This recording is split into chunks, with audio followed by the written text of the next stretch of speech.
Good evening, everyone, and welcome here to Houston High School. Well, tonight we got a big Division 2-3A matchup between the Amory Panthers and the Houston Hilltoppers. I'm Don Brooks, glad to be joined here by Ken Johnson once again this week. And Ken, this is the big game of the season. It all comes down to this for the Hilltoppers. They're in a must-win situation tonight. They really are. If they lose this game, they stay home like they did last year. So important for them to get started early and keep it going and use their key personnel and move the ball on Amory. Amory with a couple of losses this year, but both outside the conference. They come in undefeated, but their final two games are against the two contenders, Houston and Shannon. So they're in the same situation. They have to come in with the mindset that they're going to win this week. That's true. A lot of people thought the first of the year they were really down because they opened the season with a lopsided loss against Lafayette County. They played some of the big boys like Clarksdale and got some experience, and now they are at the top of their division, and they are very competitive. A lot better than when we saw them earlier this year against Lafayette County. Coach Pat Bird in his first year has really turned his team around, and they're going to be a tough football game tonight. But let's look at Houston on the other side. Last weekend, it was the in-between game. Coming off the tough loss at Shannon, they looked very focused and impressive against Caledonia. I think they're going to be ready to play tonight. They will be ready to play. They came out last week, and the game was over after the first quarter. Greatly focused, everybody playing like they needed to, and I think they'll have the same kind of focus they had against Shannon. They proved that they could play with Shannon, and they will have no letdowns, I'm sure. Of course, with Ken Tops out for the season now, the 3A is wide open, with Amory meeting Shannon next week at home in the final game of the season. If Houston wins by at least 3 points tonight and then wins next week at Nettleton, then they are guaranteed a playoff spot. We're going to take you to a break. Be back with more pregame and the kickoff here from Houston, so stay with us, everyone. It's easy to do when you got a game like that.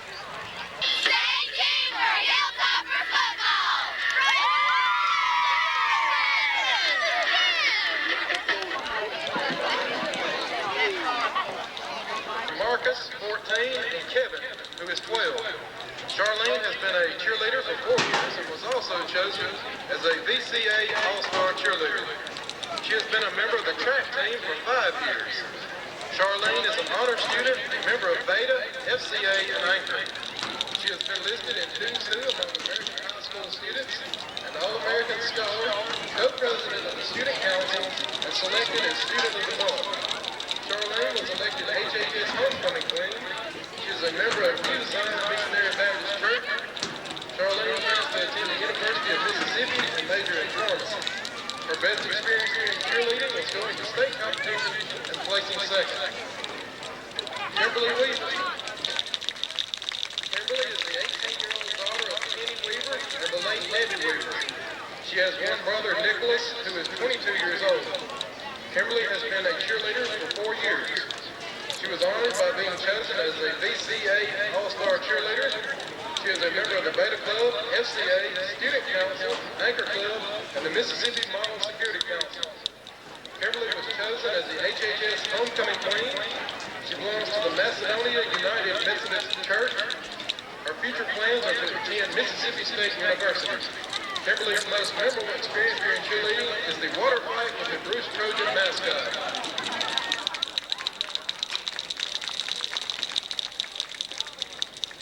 Caleb Chandler. Caleb is the 17-year-old son of Winston and Alice Chandler. He has 3 brothers, Karen, who is 29, Richard, 24, and Chico, who is 20. He has played high school football for 4 years and lettered each of those years. He also plays basketball for the Toppers. Caleb has received many athletic honors, which include Super 24 All-Division 2-3A, Best Rebounder, Best Offensive Player, All-Division 2-3A, and the Hilltopper Award. He belongs to the Fellowship of Christian Athletes and is a member of the Student Council on Vickle. Caleb plans to attend the college that the Lord leads him to go to. Caleb says, my best experience was winning District 3 4A and going to the state playoffs 2 years straight. Chris Griffin. Chris is 17 years old and his parents are Linda and Howard Griffin. He has a brother Anthony who is 23 and a sister Takesha who is 21. Chris has played high school football for 4 years and lettered 3 years. Track is another sport that Chris participates in. His athletic honors include Super 24 All-Division and Most Valuable Defensive Back. Chris is a member of the Fellowship of Christian Athletes in Vico. He plans to go to college and play football. Chris's best experience during his high school football career is having a winning season each year and hoping to be state champions this year. Chris Griffin. Rodriguez Holman. Rodriguez is the 18-year-old son of Roger and Geneva Holman. He has a brother, Eric, who is 21 years old, and a sister, Yolanda, who is 25. Rodriguez has played high school football for 4 years and lettered each of those years. He has received the athletic honor of 4-year letterman. He belongs to the Fellowship of Christian Athletes and FEA. Rodriguez plans to attend college and major in business. He says that his best experience in high school football has not happened, but he hopes it will happen soon. John Horn. John is the 17-year-old son of Mike Horn and Teresa Shepard. He has a sister, Ashley, and a brother, Austin. For 4 years, John has played high school football, and he lettered all 4 of those years. He also plays tennis for the high school. His athletic honors include, in tennis, are boys doubles division champs in the 10th grade, division champs in mixed doubles and state runner-up in the 11th grade, and in football, all division and Channel 6 all-area team in the 11th grade, and most valuable special teams in the 10th and 11th grades. John had the highest English average in the 9th grade. He is a member of FCA. John plans to go to college after graduating from HHS. He says his best experiences in high school football were the 46-yard field goal against Winona and beating Amory last year. Jerome Mabry. Jerome is 18 years old, and his parents are Raymond and Rosie Mabry. He has played high school football for 3 years and lettered all 3 years. Jerome also plays baseball. He has lettered in both baseball and football. Jerome has received the Scholar Athlete Award. He is a member of the Student Council and the Model Security Council. Jerome plans to attend college. He says his best experience in football has been a part of 3 winning Hilltopper football seasons. Jim McCullough. Jim is the 18-year-old son of Don and Barbara McCullough. He has 2 sisters, Susie, 27, and Jamie, 23. Out of the 4 years that Jim has played high school football, he has lettered during 3 of them. Jim plays baseball and played basketball for 2 years. His athletic honors include all-division in football in 98 and 1999, and most valuable offensive back in 1999. In baseball, Jim was all-division in 1999. He has received scholastic awards for football and basketball. Jim is a member of Beta and FCA. He also is the treasurer of the Student Council and is a member of the Mississippi Model Security Council. He plans to go to college and play baseball. Jim states, my best experience so far was 2 years ago when I started my first high school football game at quarterback against Lafayette County. But I believe my best experience is yet to come. Marco Robinson. Marco is 18 years old and his parents are Jimmy and Linda Robinson. He has 2 sisters, Tanisha, who is 23, and Canlisha, who is 14. For 3 years, Marco has played high school football and he lettered each of those years. Basketball is another sport that Marco participates in. His athletic honors are most valuable receiver and American National Who's Who in sports. Marco is a member of FEA and VICO. He plans to further his football career after leaving HHS. His best experiences in football are winning seasons and going to the playoffs. And finally, Ryan Tucker. Ryan is the 17-year-old son of Barbara and Frankie Tucker. His sister Raven is 8 years old. Ryan has lettered 3 of the 4 years he has played high school football. Ryan participates with the HHS weightlifting team and he played baseball for 2 years. His athletic honors include first team defense and 3rd in the district in powerlifting. He placed 1st in VICA in state competition. Brian belongs to FCA, VICA, and FEA. He plans to attend junior college and transfer to Mississippi Valley State and major in physical education. Brian says, one of the best experiences was that I learning to become a team player and show respect towards others. Kicking a 10 times pass in the 2010 game was also a very important experience in his high school career. Ladies and gentlemen, please relate Nick showing appreciation for the 2000 Houston senior class in cheerleading and football.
President of the FCA here at Houston High School, and remain standing for the playing of our national anthem.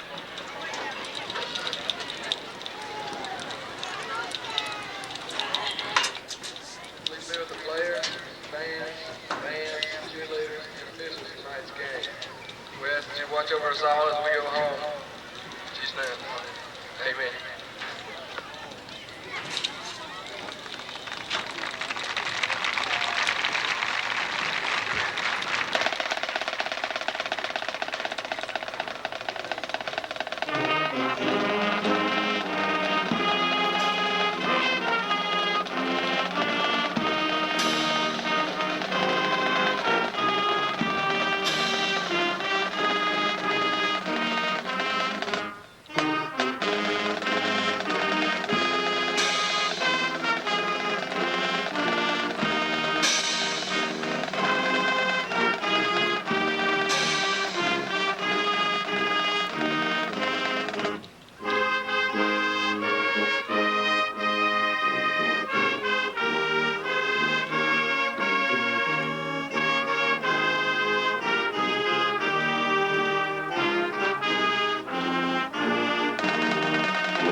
Welcome back up top, everyone. Don Brooks, Ken Johnson here bringing you the Hilltoppers and the Panthers here tonight in a key Division II 3A matchup. And Ken, as we talked about in the opening tonight, this is an important game for both of these teams. Yes, it's for Houston, it's all the marbles. That's exactly right. Houston must win by at least 3 points and then beat Nettleton next week to assure themselves of a playoff spot. Of course, if Shannon was to beat Amory next week and Houston beats them this week, then Houston would be in as a runner-up and Shannon would win the division. It's a possibility if Amory were to beat Shannon next week, Houston wins tonight, then we could go down to a tiebreaker much like we had last year. But this year, of course, the Hilltoppers in much better shape in that situation with only a 2-point loss to Shannon a couple of weeks ago. The captains are out at midfield now. The whole senior squad, the 8 seniors for the Hilltoppers, are captains tonight. Before the game, they had the customary final game recognition for these seniors. Well, their last home game here as a Houston Hilltopper, at least as far as the regular season is concerned. Well, the playoffs are starting to shape out a little bit in 3A now, and of course in Division 1 3A tonight, Pontotoc travels up to Corinth in a must-win situation, and the Warriors from Pontotoc must defeat Corinth by at least 9 points to get in the playoffs, or Corinth will be the champion of that division and Ripley would be the runner-up. Water Valley has clinched the division now after the news today that Tunica Rosafort has been playing with an ineligible player, and so they will have to forfeit the games, and Water Valley is the champion of 3A, and it looks like Senatobia will be the runner-up in that division. As far as these Hilltoppers are concerned, if they are the runner-up, then they would travel down to most likely Amanda Elsie out of Greenwood. If they win the division, then they would probably have their first game against Leland, which would be here at Hilltopper Field. You see the Hilltoppers take the field, dressed in their home maroon tonight, under head coach Rusty Funk, who has his lucky maroon coat blazer on tonight. And of course, across the way, the first-year coach, Pat Bird, directing the Amory Panthers. They'll be wearing their visiting white uniforms with the gold headgear and the black trousers. We're about ready to get this one underway, and this should be a great football game here tonight with a lot on the line. Last year, of course, Houston went down to Amory and pulled off what most people thought was a big upset as they beat the Panthers 27-20. But lost out in the tiebreaker situation and had to stay home with a 10-1 record. Coach Rusty Funk doesn't want to let it come down to that again this year, and that's why he's going to have to take care of business here on the field. And you're not going to be letting up at any point here tonight because you don't want to take a chance of losing out in a tiebreaker situation. Amory will kick off. Marco Robinson back deep to receive here for the Hilltoppers.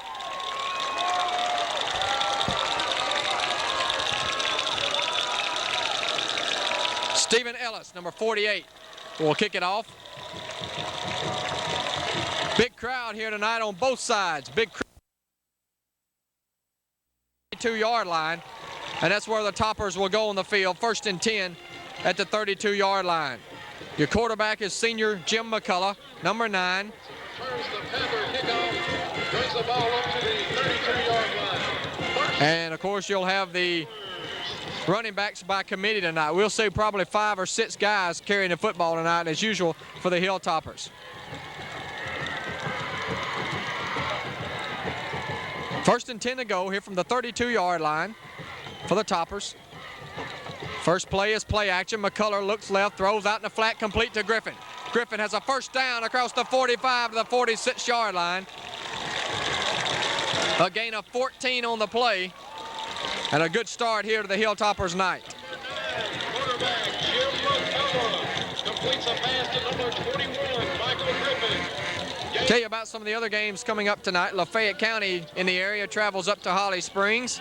Oxford hosts Hernando in a key matchup in 4A. We told you about Pontotoc going up to Corinth for a big battle in 3A action. Water Valley host Marks Palmer. Bruce down at J.Z. George. Calhoun City at home against Biggersville. And Vardaman at home against Walnut tonight. 1st and 10 for the Toppers as Harrell goes in motion. The give is to Griffin, who is hit and dropped. And there's a fumble on the play, I believe. Amory says they have it, but the whistles are blowing and looks like they're going to blow it dead at the line of scrimmage. The 47-yard line. It'll be no gain on the play. Michael Griffin runs up the middle, picks up the gain of about 1. They're going to give him a yard, so it'll be 2nd down and 9 yards to go here for the Hilltoppers. That last gain was for all the way up to the 46-yard line. Again, a 14 on the play for Griffin on that pass play. Second down 9 here for the Toppers. Back to throw is McCullough. Throws it down the middle. It is incomplete. Nearly intercepted that time as it was intended for Tyrell Harrell. Number 1, Clarence Spratt, had a hand on it as well, and it'll bring up third down and 9.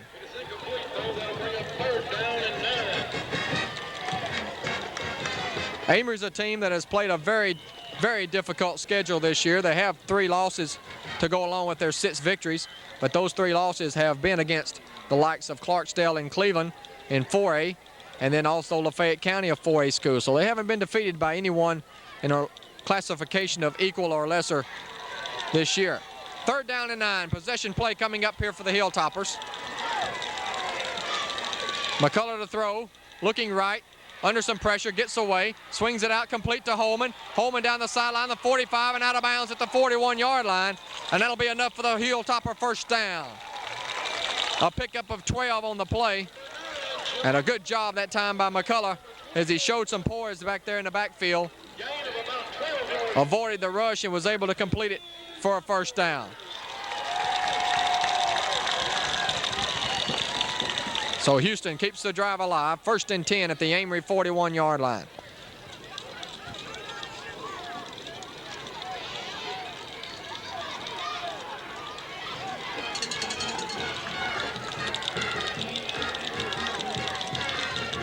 The give goes to Robinson this time, off the right side, has a little bit of running room to the 33-yard line. Robinson picks up 8 yards on the play, and it'll bring up a second down and 2. And Ken, that's the situations you want to be in, second down and short. It gives you a lot of options if you're the Houston Hilltoppers. That's true, and I also like the way they're doing things. They're mixing it up a bit, going with a pass and a run. That'll kind of make Amory have to think a lot more. Yeah, we talked about on the coaches show earlier tonight how balanced this Houston team is. They mix it up very well with the run and the pass. That keeps the defense off balance.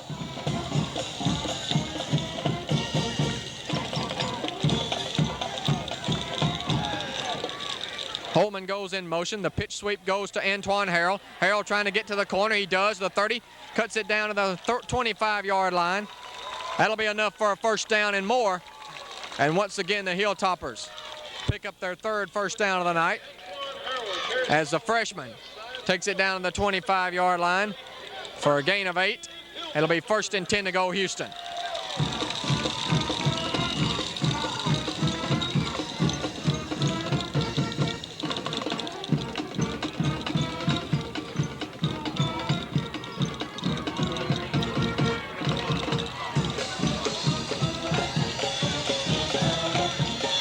Minutes gone by here in the first quarter. Houston on the move after starting at their own 32-yard line. They give to the fullback Harrell this time, and Harrell dives to about the 21-yard line. A pickup of 6.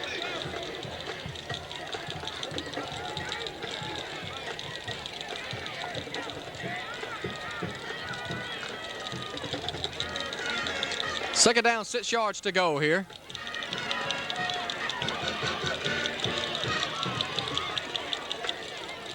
McCullough to throw, quick pass over the middle. He's got Robinson. Robinson down to the 5-yard line. It'll be first and goal to go Hilltoppers. A pickup of 15 on the play. And the Toppers now have it first and goal at the 5. Looking very impressive here on the opening drive here tonight against this Amory defense. Amory we saw once before in the area this year in the first game of the year against Lafayette County, and they really got rolled over by the Commodores in that first game, but they have improved quite a bit since then. First and goal from the 5. Here's the pitch to Antoine Harrell. Harrell is going to be dropped in the backfield this time. He does a good job of getting back to the 7-yard line. It looked like he was going to be dropped all the way back at the 10, but he only loses a couple on the play. It'll be second and goal from the 7. Number 28, Antoine Harrell carries the ball around the right side. Loss of about 1 yard on the play. That'll bring up second down and goal from the 7.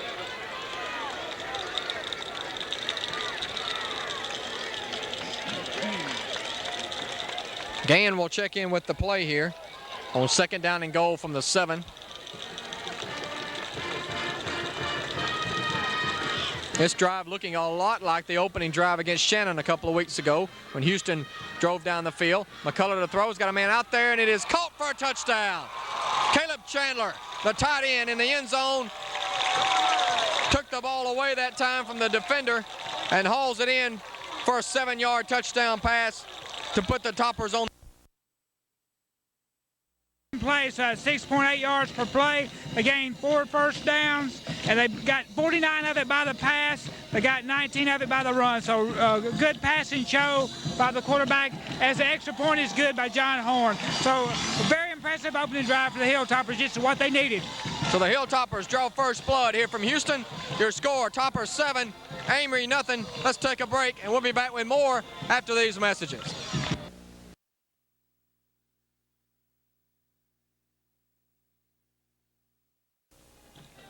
We're back here at Houston, everyone, on the week 10 of the high school football season, and we're getting closer and closer to those playoffs, and we're hoping the Hilltoppers will be there. And right now it's a very impressive opening drive, and they're up 7-0.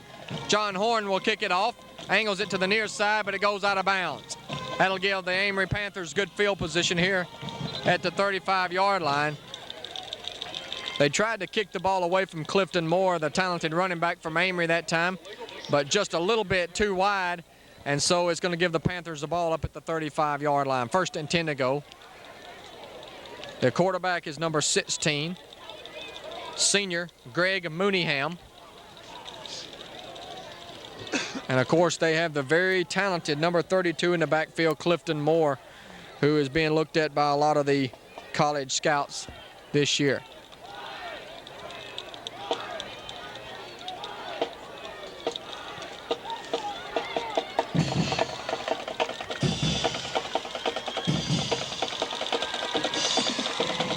So 1st and 10 for Amory. The officials were conferring out on the field. I don't know what that was all about. It was a pretty simple call that time to take the ball at the 35-yard line. I don't think you want to take a chance on them kicking off again in that situation. 1st and 10 to go for the Panthers. Cornelius Gillian is their fullback with Moore in the backfield and a double wide out set. Mooneyham, 5-man front. He wants to throw. 3-step drop out in the flat, incomplete. That pass was intended for number 5, Josh Crump. But it was over his head, incomplete. It'll be 2nd down and 10.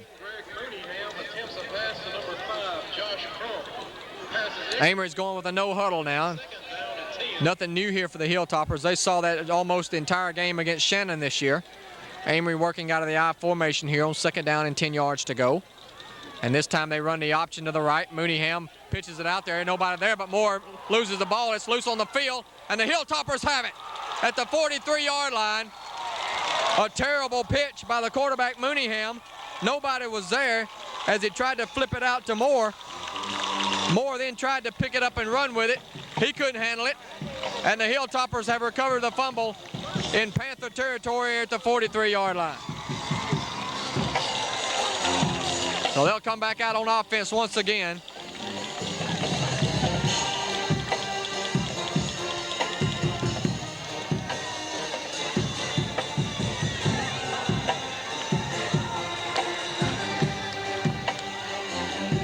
First down to give to Griffin straight up the middle, and Griffin barrels his way inside the 35 to the 31. A gain of 12 on the play and a first down for Griffin.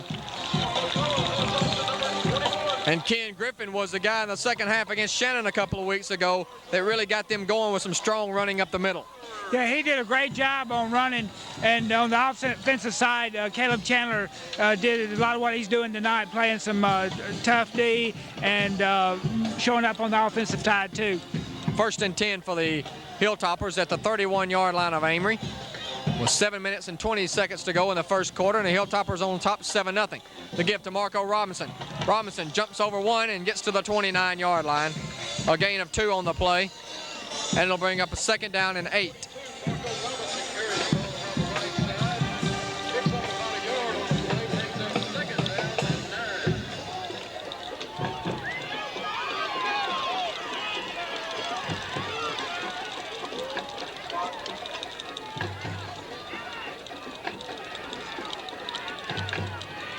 Hilltoppers will wrap up the regular season next week over in Nettleton, their final game of the regular season. We'll be there for you here on Cable Channel 6. 2nd down and 8 right now for the Toppers. Play action, McCullough rolls out to his left. Now McCullough's going to run with it, and he ducks his head and he's hit hard at the 26-yard line after a gain of 3. And it'll set up a 3rd down and 5 situation here for Houston.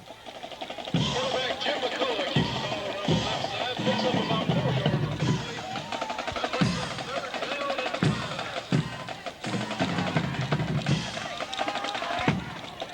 3rd and 5 from the 26-yard line. Still got some people coming into this game tonight. It's already a packed house. A lot of people lined up down the fence.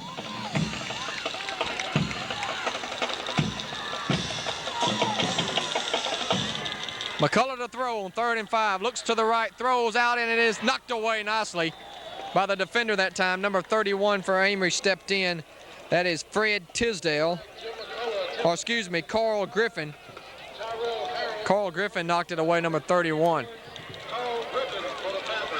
We're looking at the program here for Amory. They have so many players that come out for football at this school that a lot of them have the same number. So we have 2 number 31s, but that was Griffin, the defensive back, who knocked it away. Houston's going to go for it on 4th and 5 at the 26-yard line. Rather than trying a long field goal, McCullough to throw. McCullough is going to be, gets away. McCullough still on his feet, 25, and he fumbles the ball, picked up by Amory. Back the other way they go. That's number 35, is going to go all the way. Touchdown Panthers. Number 35 for the Panthers takes it all the way back. That is Morris Hanna, the senior defensive back who picked up the McCullough fumble and returned the ball some 70-some-odd yards. I'm not sure where he picked it up, but it was a long touchdown run there for the defensive back. Don, he picked it up at the 21, so it'll be a 79-yard return.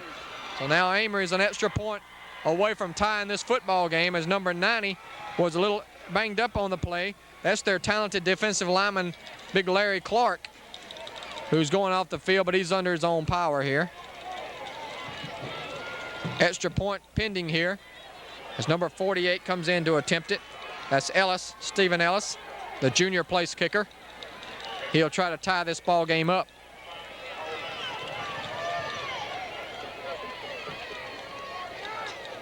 Snap's a good one. The kick is up. It's a line drive kick, and it is good. 5:20 to go in the first quarter, and Amory has tied this football game up now at 7 apiece. We'll take a break. You're watching Hilltopper football here on Cable 6 and TV 7, TV 34. We'll be back with more after these messages. Stay with us.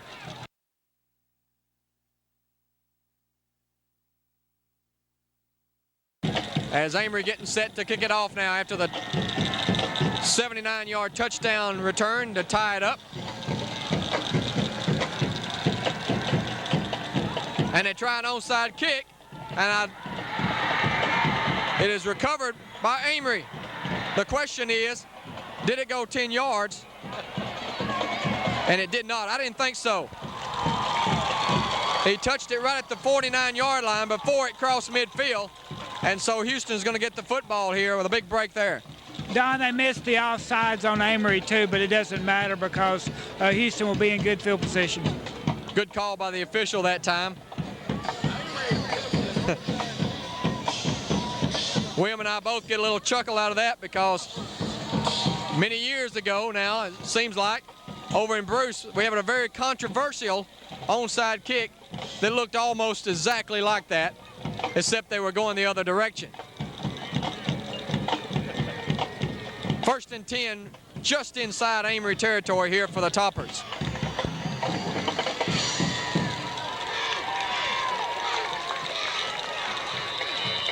Houston didn't like what they saw that time, and they'll take a timeout here at 5:20 to go in the first quarter. That'll give us an opportunity to let you know that this game is being brought to you by Union Planters Bank in Houston.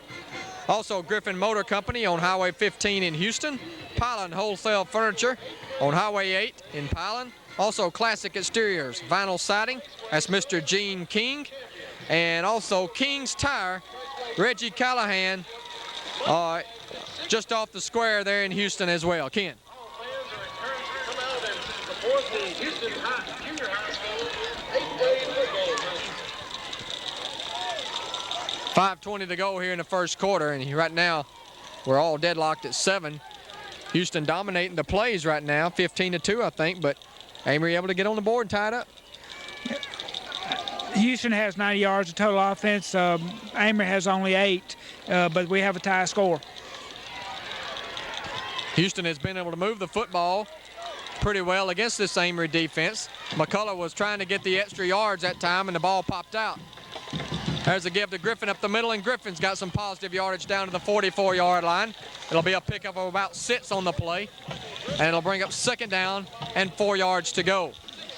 2nd down and 4 yards to go for the Toppers.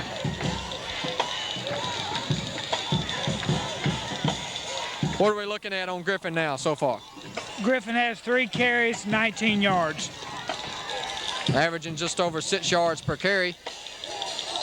It'll be 2nd down and 4.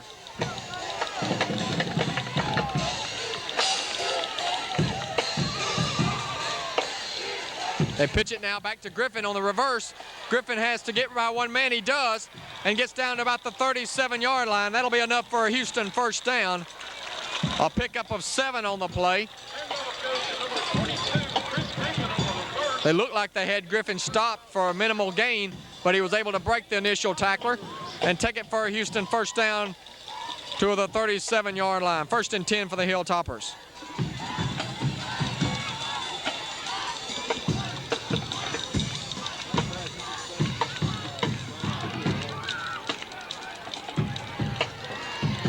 .4:17 to go here in the first quarter. We're tied 7 apiece.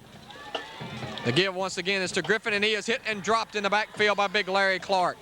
Larry Clark with a good defensive play that time from his defensive line position as he broke through to drop Griffin for a loss back to the 39. Loss of about a yard on the play. That'll bring up 2nd down and 11.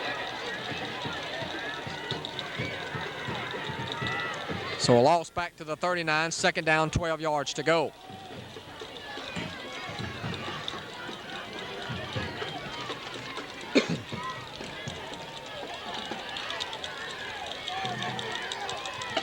Holman in motion. They're going to fake it to him. McCullough rolls out to the right. McCullough eludes the defender and throws it away. Nobody in the area. Evidently, he was outside the pocket that time when he threw it away, because there really was nobody around the football that time other than an offensive lineman. Nobody even close, so I'm surprised. He must have been out of pocket call, like you said, because no one was in the vicinity. 3rd down and 11. 3rd down and 12 now. Make it for the Houston at the Amory 39-yard line.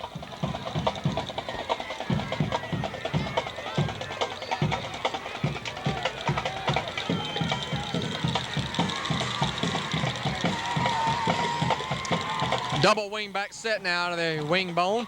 McCullough to throw. He's got a man open out there, but it's incomplete as he threw it wide, intended it for Griffin. But the pass was wide and incomplete, and that'll send in the punting unit now for the Hilltoppers. So Amory able to hold here and force the punt coming up from McCullough. You have to be aware, if you're an Amory coach right now and a player, with McCullough also the punter and quarterback, that this is a good part of the field in which to fake one if you'd like to. We've already seen Amory try an onside kick tonight. Was unsuccessful at it.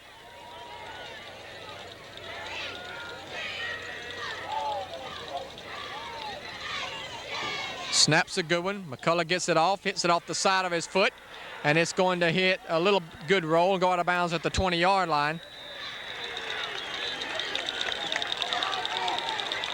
So that will be a 19-yard kick with no return. And Amory will go on offense now for the 2nd time tonight, with 3:15 to go here in the first quarter.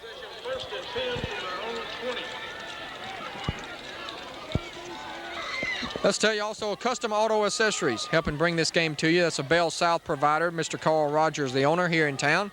And also A&A Electrical Supply, Walter and Pat Archer. First and 10 here from the 20 to give us to the fullback up the middle. He's got good running room, and it's a first down across the 30-yard line.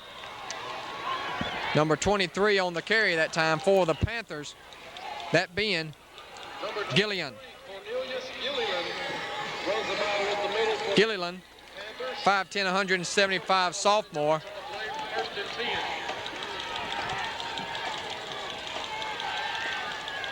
Mooneyham to throw, swings it out in the flat, and it's complete. Breaks the tackle and gets across the 40-yard line to the 41. That's going to be enough for another Panther first down. On the reception was Josh Crump, the wide out that time. And Amory continues to go out of the no huddle. They've got back-to-back first downs here. And they pushed it out to the 41-yard line. So 2 plays and 21 yards on this drive. Now they give to Gilliland up the middle, and Gilliland gets up to the 44-yard line.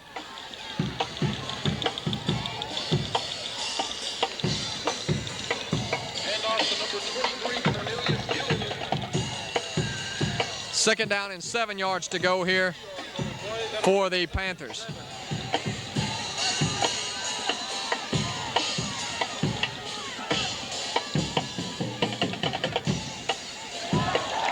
Gilliland once again is met in the backfield this time, though. As soon as he got the handoff, Jerome Lyons was there to greet him. And it'll be a loss of 1 on the play. We have an injured Hilltopper down on the field now.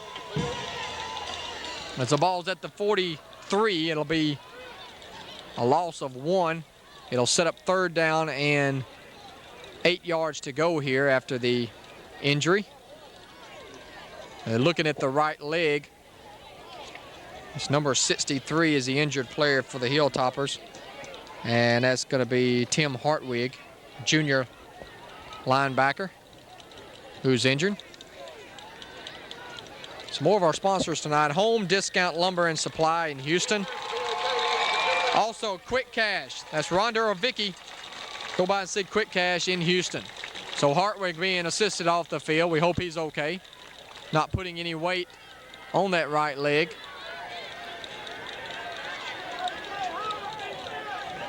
It'll be third down and 7 now for the Panthers. A possession play right here in their own territory. Ball rests at the 44-yard line. 2 wide receivers flanked to the right.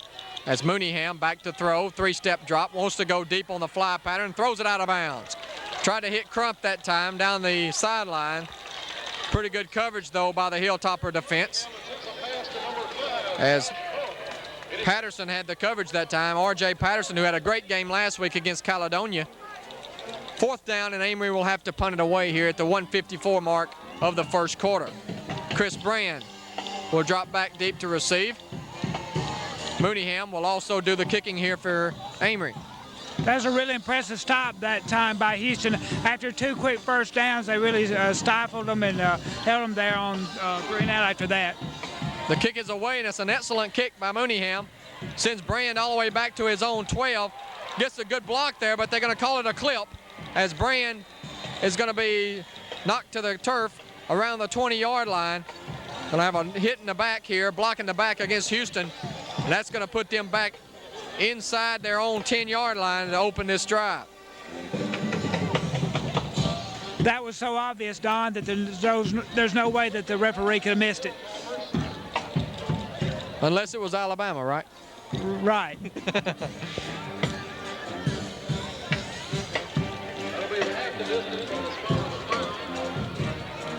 So first and 10 for the Hilltoppers, but they'll have to start deep in their own end.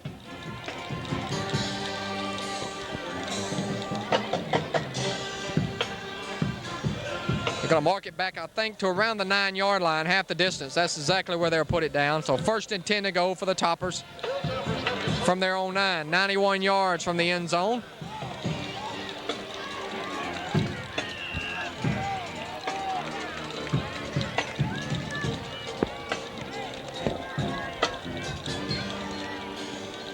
It's a beautiful night for football. The weather, of course, up in the 80s today. I think we're at about the 60s right now, maybe high 60s. Feels pretty good out here. The give is to Rod Holman this time. Holman breaks a couple of tackles, still on his feet as he gets out to the 12-yard line. Be a pickup of about 3 on the play. That was a hard 3 yards, though, for Holman. Let's give him 4. They're going to give him 4 yards. It'll be 2nd down and 6. Picks up about 4 yards on the play. That'll bring up 2nd down and 6.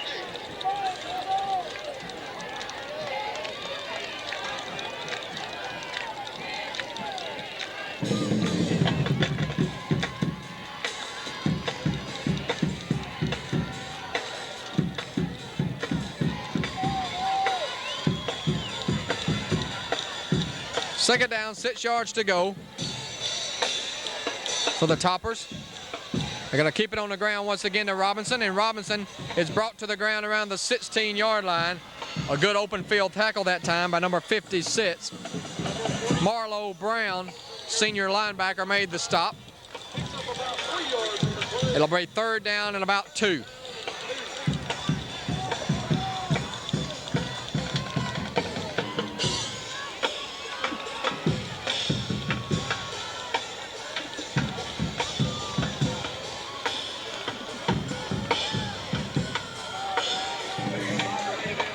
Third and a long 2 here for Houston. This will be the final play of the first quarter. McCullough gives to the fullback Harrell, who has the first down and more as he's across the 20 to the 22-yard line. That'll be enough to move the chains. Antoine Harrell on the carry, and that brings the first quarter to an end with your score. The Hilltoppers 7, the Panthers 7. We'll take a break and listen to more sponsors and be back with more action here from Houston after this.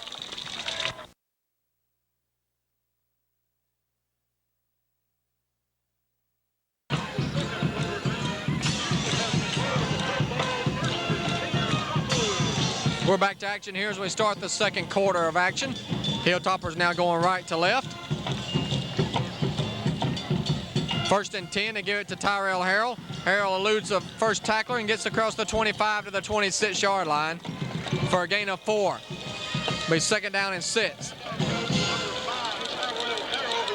Houston pretty much controlled the time of possession in that first quarter, but Amory was able to get a big 79-yard return to put some points on the board.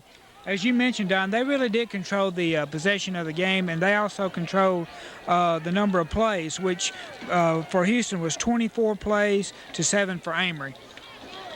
2nd down 6, for the Toppers from the 26-yard line. McCullough to throw. McCullough is surrounded and sacked back at the 20-yard line. They try to run that play action again, but that time Amory did not go for it. They had about 3 white jerseys in the backfield that time to drop McCullough for a loss of 6 back to the 20. That's the first sack of the night for Amory.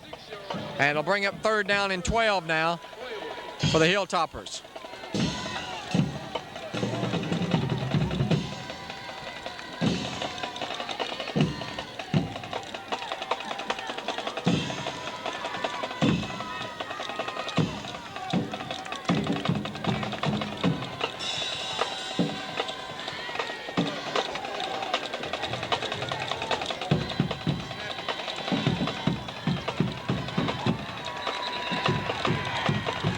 Houston has to take a timeout because the play clock had almost run out.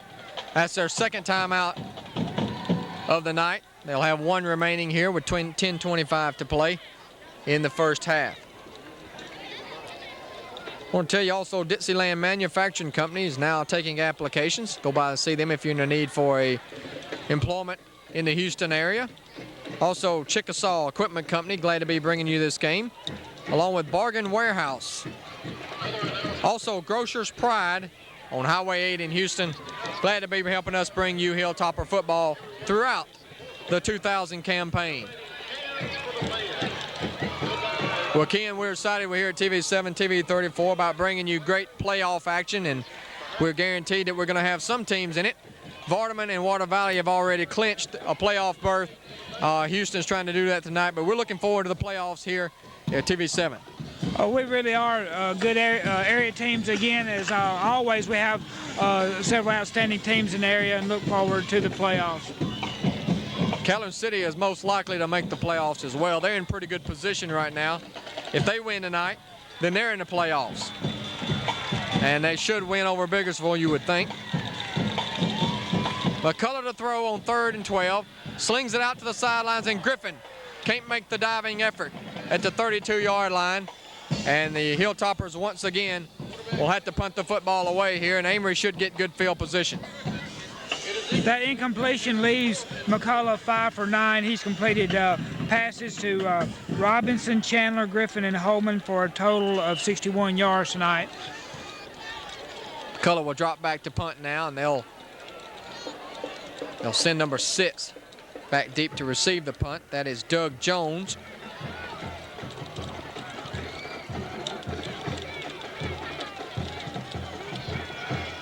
That one's almost blocked, and they roughed McCullough. Jones calls a fair catch at the 50-yard line. McCullough was hit hard, and that was definitely a 15-yard variety. Looks like he's up, and hopefully will be okay. Yeah, they hit him pretty hard there, and they'll give him a first down around the 35-yard line, so they've got new life. It looks like McCullough may have been hit in the groin from. Here's he's a little shaken up, and that's one man the Hilltoppers cannot afford to lose here tonight is their quarterback Jim McCullough. Obviously the leader of this club. He really is. The senior's been playing for quite some time, and I think he'll be able to shake it off. He might have got a low blow there. But I wanted to mention how Houston has done really well tonight mixing things up. They've used a total of 7 runners, and they've had 4 different guys to catch passes. So at least they're keeping Amory a bit off guard and have been able to retain the ball for longer periods of time. It's always a dangerous situation when you have your kicker back there as a punter, or excuse me, your quarterback as a punter, because it gives the defense obviously a wide open shot to take at him.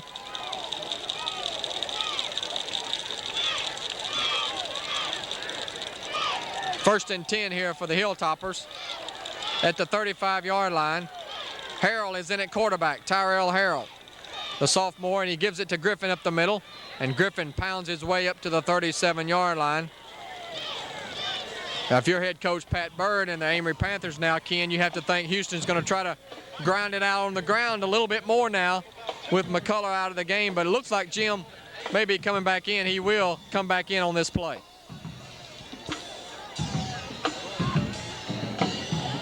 McCullough returns to the lineup.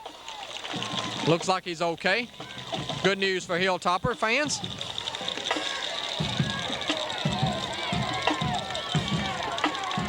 Second down, 8 yards to go from the 37.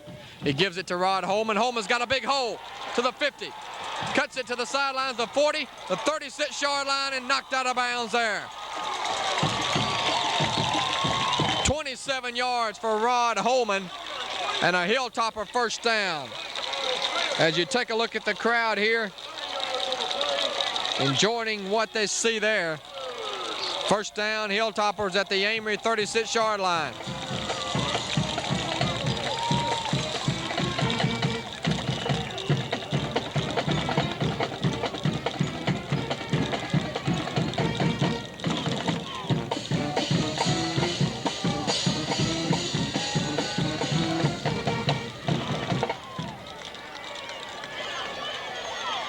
Robinson in motion to give us to Griffin. There's a flag on the play as Griffin takes it down to the 32-yard line. Penalty marker in the backfield, though, and that most likely will go against the offense. We may have some type of illegal motion that time against the Hilltoppers.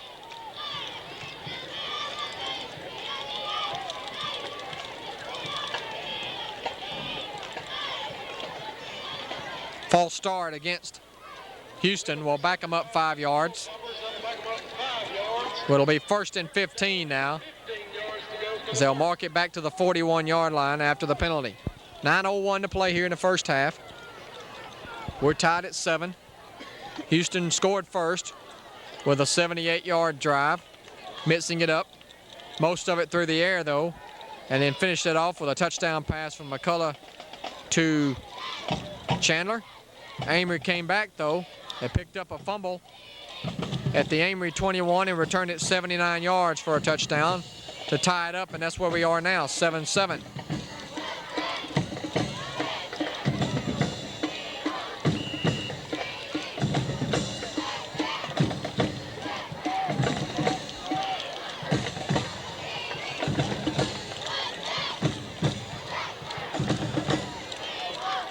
Hilltoppers come up to the line here on 1st and 15.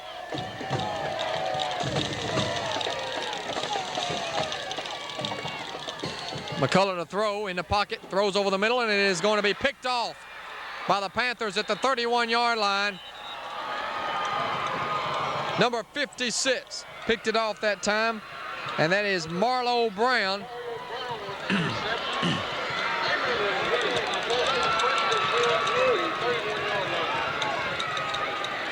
So Marlo Brown steps in front, and Houston has turned it over now for the second time tonight. And Amory gets the football back here at the 31-yard line.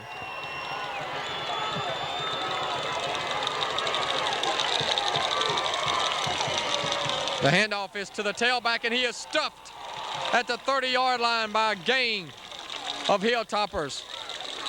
Tucker, Buchanan, and Holman all in on the stop that time. That was Meadows, number 3, Quentin Meadows on the carry. And it'll be second down and 11 yards to go, as it'll be a loss of 1 that time for Meadows.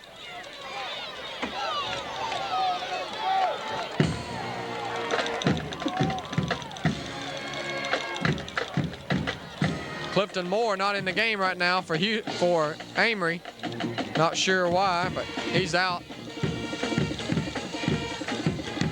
Quarterback Mooneyham pitches it out to Meadows. Meadows is going to be drilled at the 33-yard line. A big hit across the way by Griffin. Chris Griffin came up to make the stick after a gain of only 3.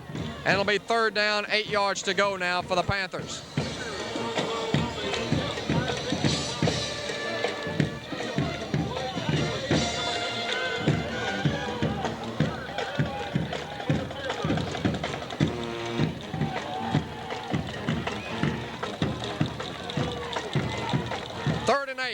Possession play here for the Panthers as Doug Jones goes in motion. Mooneyham to throw, swings it out to Jones. It's complete. Jones across the 45 of the 46 and a first down. Gain of 13 on the play. That'll move the chains for the Panthers here as they get it out to the 46 for a first down.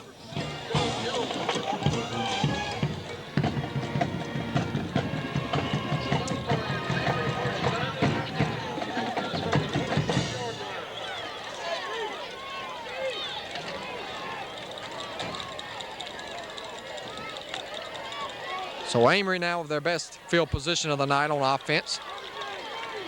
The 46-yard line, Mooneyham doesn't like what he sees. He only had 5 seconds on the play clock, and he elects to take a timeout here with 6:41 to go in the first half, and we'll take a break with him. You're watching Hilltopper football. We'll be back with more after this.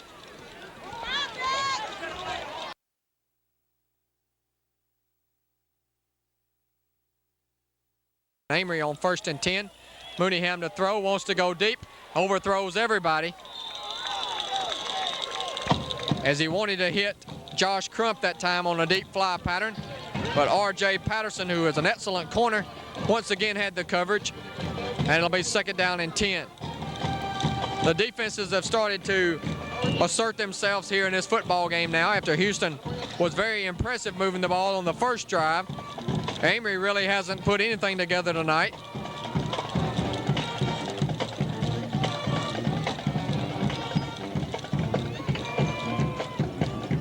Second down and 10 from the 46.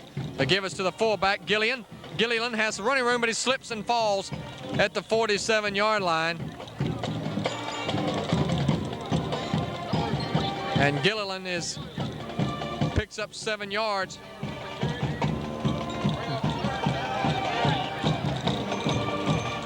Ken was wondering where Ginger was with Gilliland here at the game tonight as he has gotten off the island. 3rd down and 7.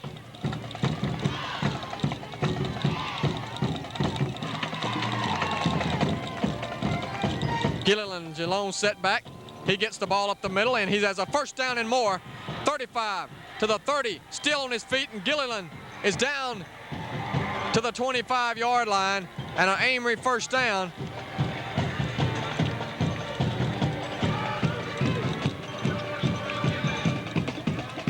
The sophomore running back makes a nice play all the way to the 25-yard line, a big gain on the play, and it will be 1st and 10. As you've seen, he is their workhorse, and he has 6 carries, 41 yards thus far. We haven't seen hardly any of Clifton Moore tonight. Brian Tucker in the backfield to drop Mooneyham back at the 30-yard line there. Tucker was our player of the game last week, and he has stepped up his game here as the leader of the defense. And he dropped Mooneyham for a loss back at the 30. It'll be a loss of 5. 2nd down and 15 yards to go. 5 minutes and 11 seconds to play, and Amory's going to have to burn another timeout. That'll leave them with 1 timeout remaining in the 1st half. This game brought to you by Springer Homes in Woodland, Houston, Pontotoc, and Starkville. Also, Hunter's Hollow in Oxford. Grisani Rebel Motors on Jackson Avenue in Oxford. Also, Treasures Jewelry in the Oxford Mall. And Mountain Jack's Pawn on Highway West here in Houston. Well, Ken, the defenses have come in here and have done a good job here. Both teams have been able to move the ball in spots, but they haven't broken very often tonight. That's true. Houston with an excellent opening drive, mixing it up. But since then, it's been really all defense except for several big plays. Other than the big defensive play by the Panthers, I believe this is their first trip in Amory in Houston territory. Now they're knocking on the door. They're down at the 30-yard line. But a good defensive play there by Houston has forced them into a 2nd down and 15 situation.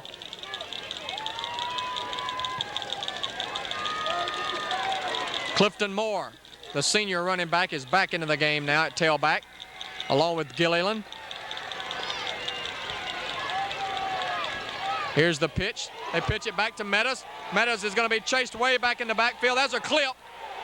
And the flag comes in, and he's knocked out of bounds at the 33-yard line. This one will be brought back, way back, from the point of the infraction. Back as Rod Holman had a beat on Meadows that time. But that one's going to be brought way back here on the play. It looked like number 52 came up with the infraction that time for the Panthers. That'll be a 15-yard penalty against Amory, and they'll back them up. Houston earned that penalty with a lot of good defensive pressure. They sniffed out the double reverse and were all over the guy, and they had to clip just to keep him from getting tackled around midfield. That's exactly right, and of course, it'll still be 2nd down, but they have to go all the way down to the 15-yard line to pick up a 1st down. 47, 2nd down and 47. Yeah, Don, on my stat sheet, I would just put 2nd down and a mile.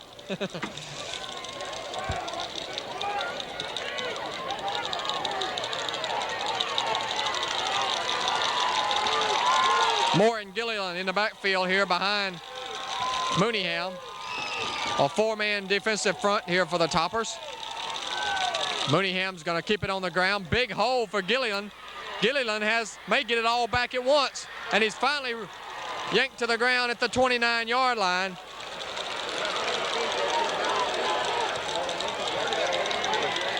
All the way to the 29. That is 34 yards on the carry. So it was 3rd and a 2nd and 47, and now it's 3rd down and 13 as they get it all the way to the 29.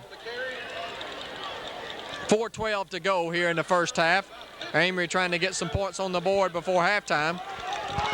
And they face a big 3rd down play here. Gilliland, Jalone setback. They fake it, throw a quick slant to the tight end. He has it, and he battles his way down to a 1st down at the 13-yard line. Number 86 on the reception for the Panthers. That's Kim Coleman, 6'4", 225, senior tight end. And again, the Panthers know a little bit about good tight ends, as Rufus French, of course, played down there several years ago on that state championship team back in 1995.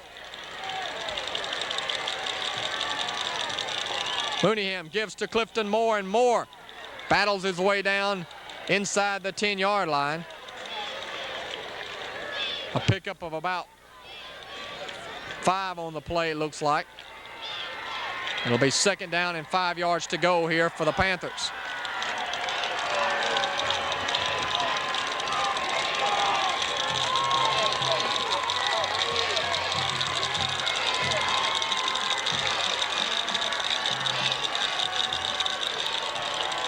I formation here for Amory. 2 wide receivers to the right. They run the option. Mooneyham pitches back to Moore. Moore cuts it back inside and has a 1st down. As he gets down to the 3, I believe he has a 1st down. 32, Clifton Moore carries the ball. It's going to be close, right at the yardstick. Picks up about 6 yards on the play.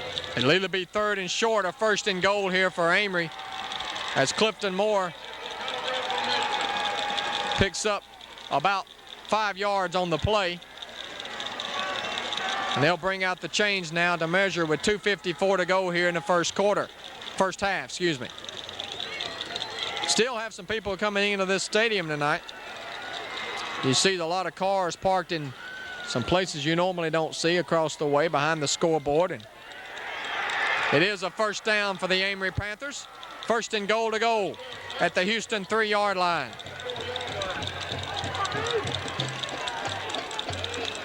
So the Panthers have put together an excellent drive here, and let's see if the Hilltopper defense can respond.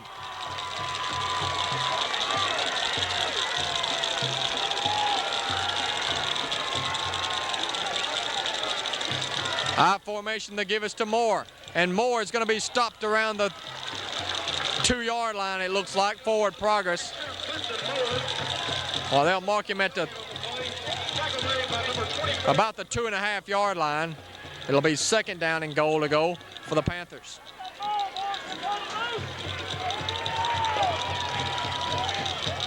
.225 to go and counting here in the first half. 7-7's your score.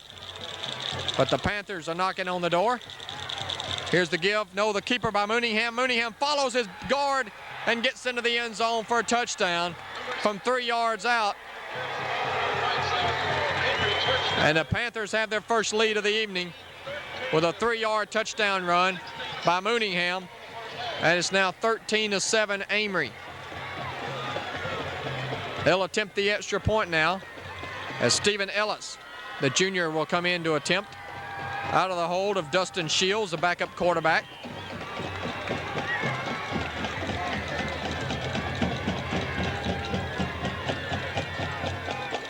The kick is up, and the kick is plenty good. 2:16 to go here in the first half. Your score, Amory 14, the Hilltoppers 7. We'll take a break and be back with more action here after these messages. Stay with us.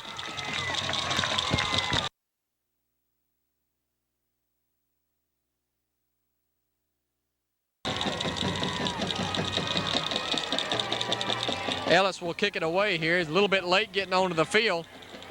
They don't have the right personnel out there, I don't believe. Or they're not going to have. They're going to have a different kicker kick off this time. Number 18, Buzz Abney will kick off for Amory.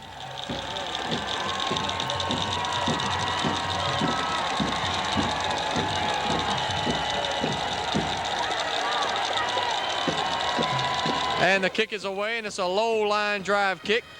It's going to be fielded back there by Antoine Harrell. Harrell trying to bring it across the field. Gets to the 20 and goes to the 24-yard line. Ken, a quick update on that last drive by Amory. It was a really impressive drive.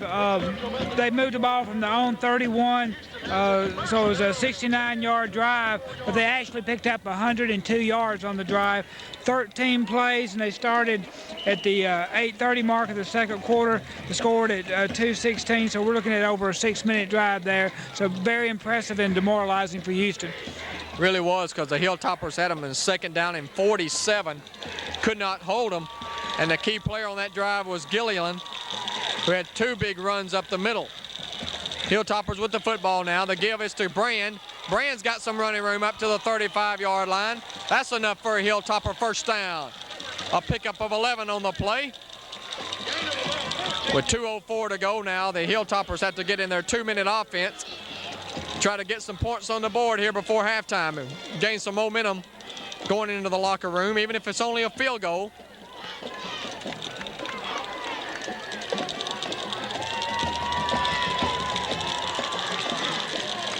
First and 10 from the 35. They'll keep it on the ground again to Robinson. Robinson breaks a tackle in the backfield, turns it upfield for a couple before he is knocked down around the 37-yard line. Number 42, Marco Robinson. Gain of only 2 on the play. It'll be 2nd down and 8. And remember, Houston only has 1 timeout remaining with 1.5 minutes to go here in the first half.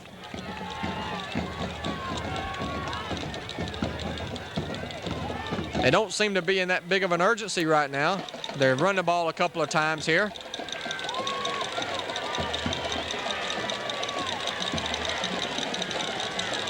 McCullough to throw. Over the middle, and that ball is knocked away and intercepted again. 45, 40, he's into the open.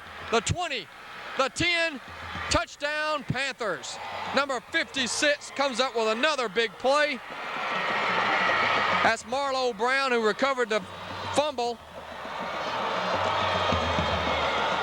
Or excuse me, Marlo Brown, who intercepted the last ball, comes up with another one. His 2nd pick of the night. And just like that, Amory takes a 20-7 lead.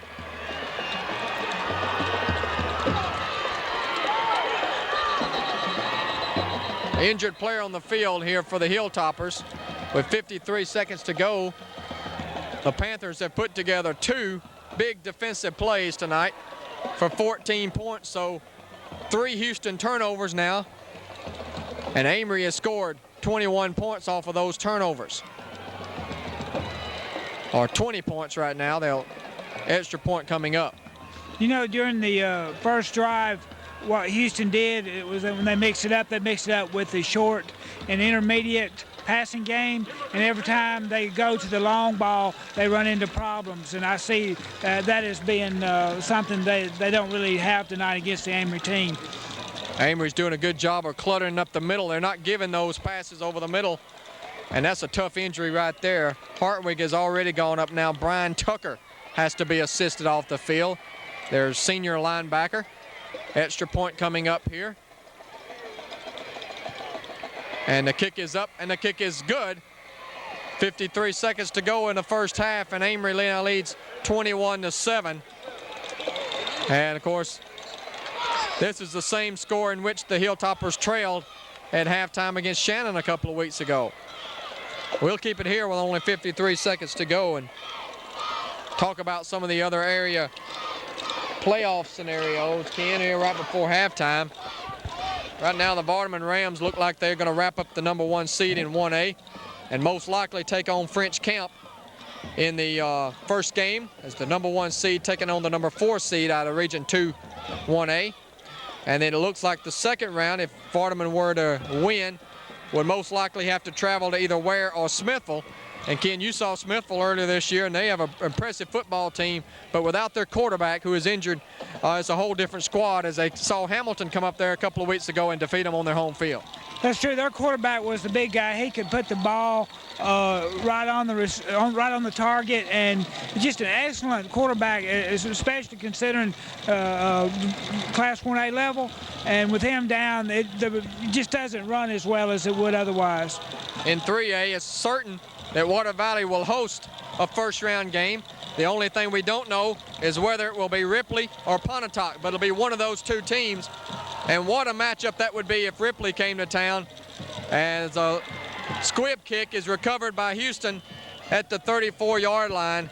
As that game, Ken, would have all kind of irony with head coach Terry Allen returning to the team that he took to a state championship exactly 10 years ago, coming in there with a talented Ripley club.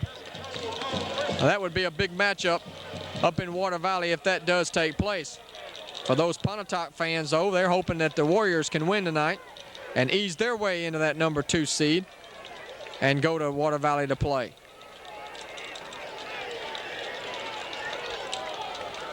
First down at the 34-yard line.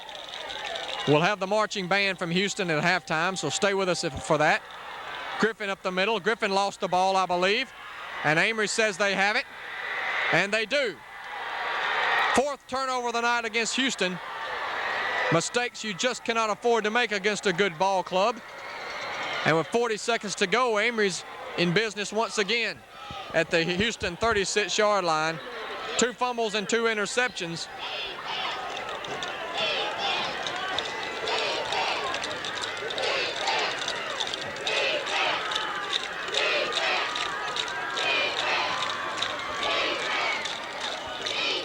First and 10 now for the Panthers. Mooneyham under center. Gilliland is a lone setback and a penalty marker comes in. Somebody must have moved up front because they still had 10 seconds on the play clock. Illegal substitution is the call against Amory. That'll back them up 5 yards. Illegal substitution against the Panthers. It'll be first and 15 as they mark it back to the 41-yard line. We'll talk more about the playoff situation at halftime, and we've talked a little bit about 3A, and of course the big story today was Tunica Rosafort being stripped of the playoff berth by using an ineligible player. That pass complete to Meadows. Meadows shakes one tackler and gets it down to the 31-yard line. A pickup of 10 on the play. Amory only has 1 timeout remaining. They would like to save that if possible to get a field goal unit on the field, but 20 seconds to go and rolling on second down. And 5 yards to go. Mooneyham to throw. Throws to the sideline and is complete to Meadows. Meadows shakes the tackle, the 15 to the 10, and Meadows is going to go all the way for a touchdown. No, excuse me, that's not Meadows. That is Crump, number 5. Crump took a little out pattern across the way and takes it all the way from 31 yards away to put the Panthers on the board again. And now with 5.9 seconds to go, Amory is pulling away in this football game. It's 27-7 now. Shocking the Hilltopper faithful here tonight, but really Houston has turned the ball over 4 times, and all 4 of those have been costly. Field goal, extra point rather, is good. And it's now Amory 28, Houston 7, with only 6 seconds to go here in the first half of play.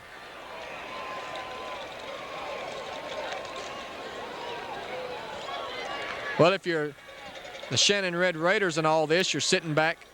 Of course, if Amory wins, they are assured of a playoff spot. So they're hoping for Amory victory here tonight, and then, of course, they would either be the runner-up or the winner, depending on the outcome of next week's game. Well, in 4A, we talk about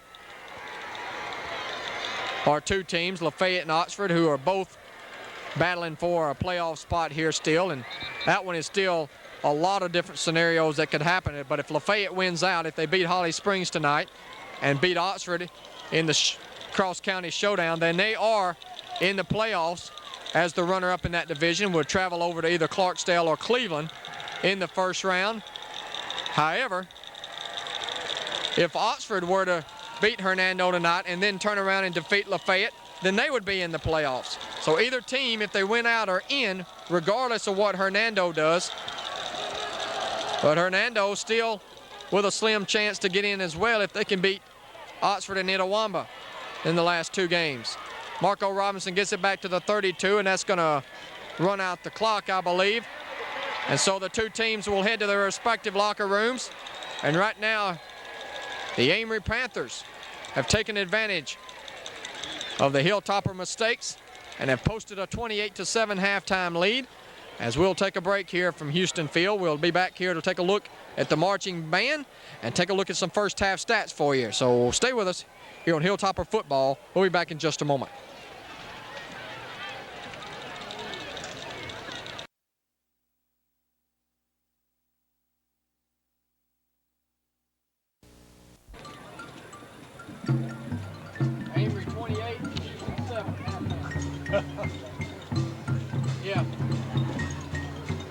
It's 4 turnovers, man. 4 turnovers and all turn into touchdowns. Yeah.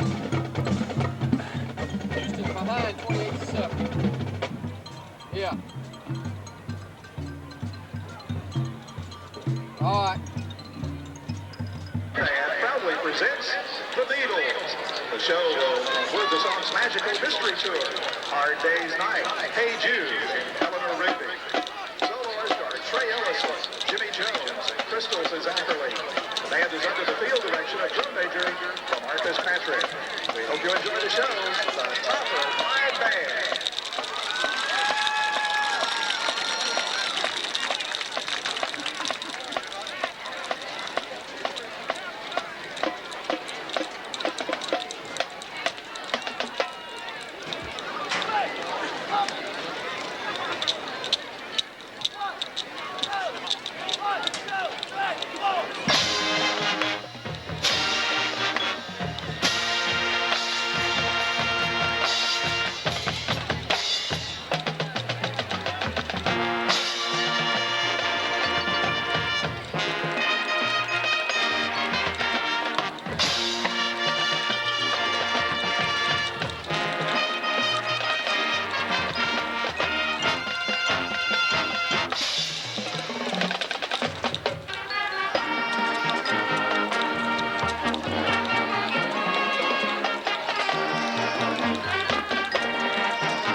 Band is directed by Mel Morris and Amy Sanders. Majorette instructor is Miriam Garner. Flag captains are Tiffany Crawford and Crystal Pizzaglia. Ladies and gentlemen, your Tupper Fine Band.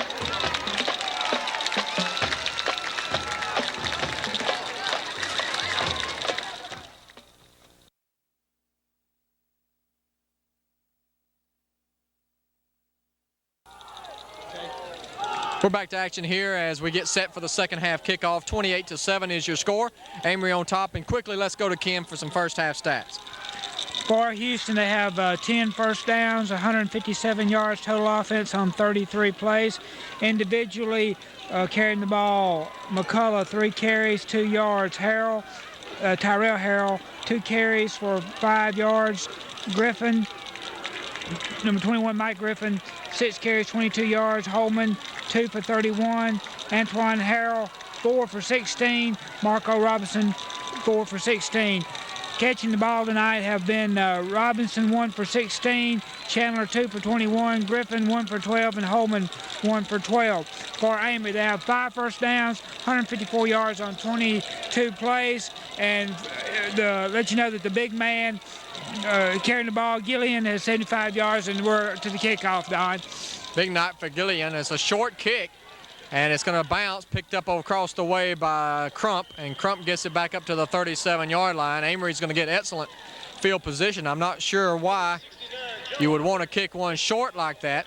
I mean, I know they're concerned about the return men back deep, but they're giving Amory excellent field position here at the 37-yard line. So Amory will take over, and we'll see what type of adjustments Coach Funk made at halftime and see if they can slow down this Amory Panther ball club, who has put up 28 unanswered points here after Houston take an early 7-0 lead.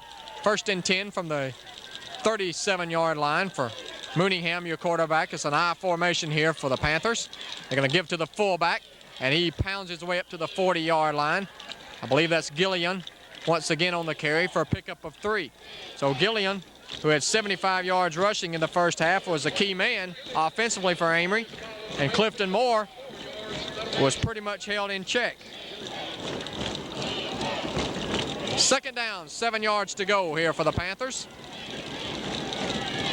And you know Coach Pat Bird's going to want to work some clock here in the second half. He gives to Clifton Moore, and Moore straight ahead to the 44-yard line for a pickup of about 4 yards, where it'll bring up third down and 3. Number 32, Clifton Moore, carries up the middle to about 4 yards. That'll bring up third down and 2. They're going to give him forward progress up to the 35-yard line, so let's call it 3rd and 2 here for Amory.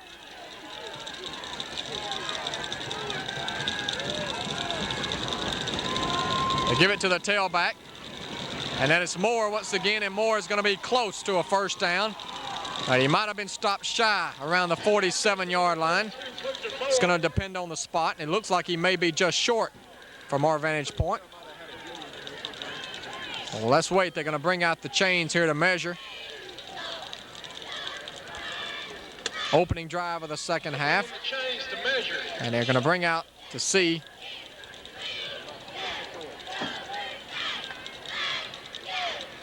And it looks like it's going to be short by a few inches. So it'll be 4th down in inches here for Amory. Looks like they'll go for it here. That'll bring up 4th down in inches for the Panthers. 4th and inches here for Amory.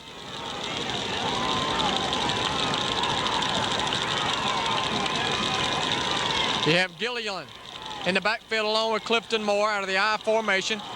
I would think they may just run a quarterback sneak straight ahead here and try to pick up that first down. Mooneyham calling out the signals. Plenty of time on the play clock, and he does go straight ahead for the first down. Up to about the 47.5-yard line. That should be plenty for the first down, as it was a quick snap, and Mooneyham just went straight ahead, a good smart play. And Amory appears to have a first down, and they do indeed. First down for the Panthers at the 47-yard line. First down, Panthers.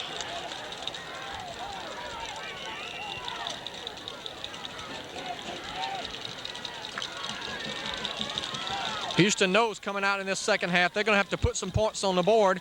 Amory, on the other hand, will try to control the football and move methodically down the field. They'll keep it on the ground. The option play, they pitch it out to Moore, and Moore is hit in the backfield and dropped. Jerome Lyons made the tackle back at the 45-yard line for a loss of 2. And it'll be 2nd down and 12. Houston has done a good job tonight against that option play that Amory has run. The Hilltoppers really have struggled with the little trap play to Gilliland up the middle. 2nd down, 12 yards to go for the Panthers.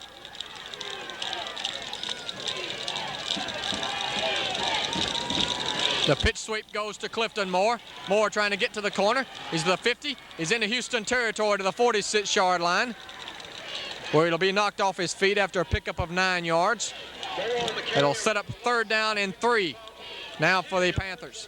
3rd down and about 4 yards to go for the first.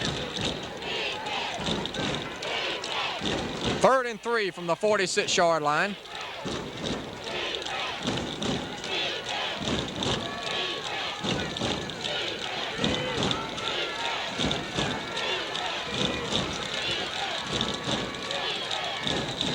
There's a penalty marker down as the whistle blows before the play gets underway, as the give was to Gilliland. But it's a false start against the Panthers. That'll back them up 5 yards. The Panthers, that'll back them up 5 yards. That'll bring it 3rd down and 8. So now Amory faces 3rd down and 8 back at their own 49-yard line. They've taken off just under 3 minutes off the clock here in the 3rd quarter. Leading in the ball game, 28-7 over the Hilltoppers. A battle for a playoff spot here, Division II 3A.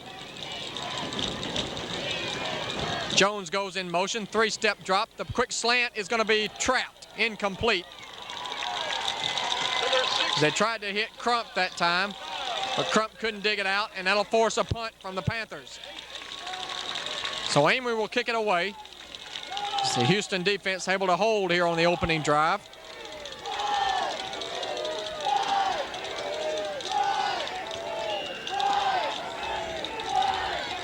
Mooneyham will drop back to the 35, and Chris Brand back to receive the punt at his own 15-yard line. Amory has 10 men on the line.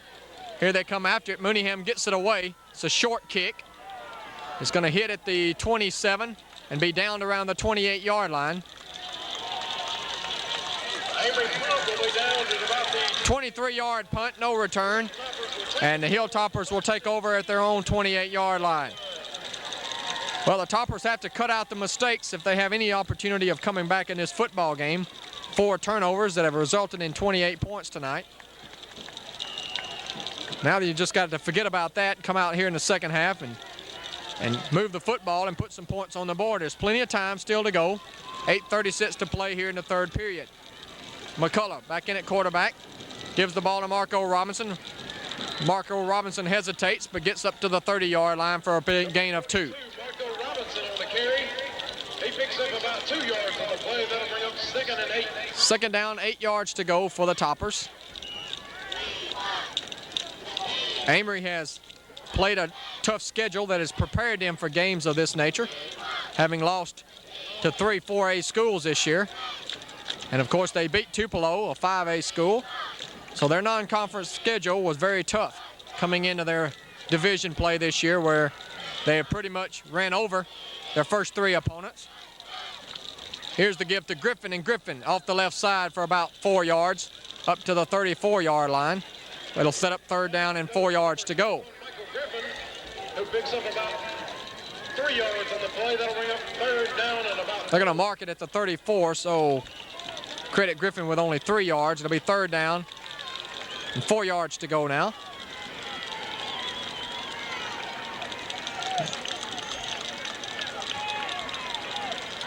Possession play coming up here for the Toppers on 3rd down and 4.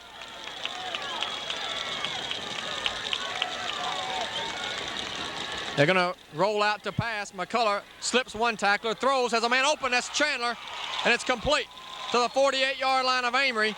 The tight end, Caleb Chandler, with his 2nd catch of the evening, and that's a Hilltopper 1st down. Caleb Chandler, gain of about 15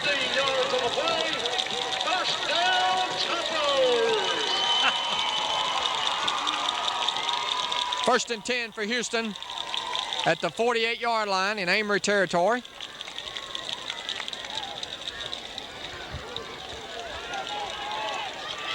So a big third down conversion that time for Houston. They'll come back out of the wing bone set now. They give the ball to Robinson, trying to sweep to the right, and he is hitting the backfield and dropped. Amory snuffed that play out that time. And out goes number 42, Marco Robinson. There'll be a loss back to the 49-yard line. So a loss of 4, and it'll bring up second down, 14 yards to go.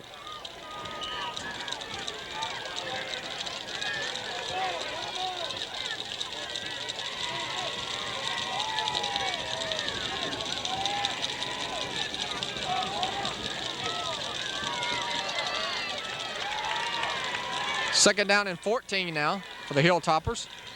They're going to keep it on the ground. This time it's Antoine Harrell, and Harrell has good yardage down to the 41. And out to number 28, Antoine Harrell. Gain of 10 on the play, and it'll set up third down at about 3. 3 for the Toppers. 3rd and 3 from the 41.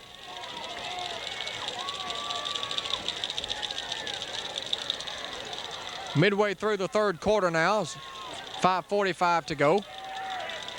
Houston trying to put some points on the board here, down by 21.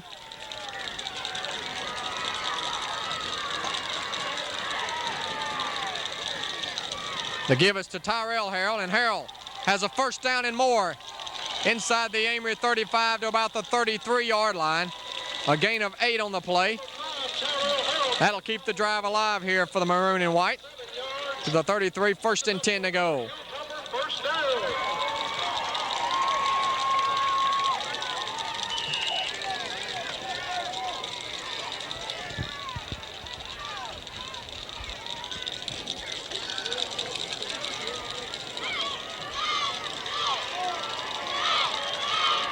McCullough under center, 1st and 10 from the 33. The give is up the middle to Antoine Harrell.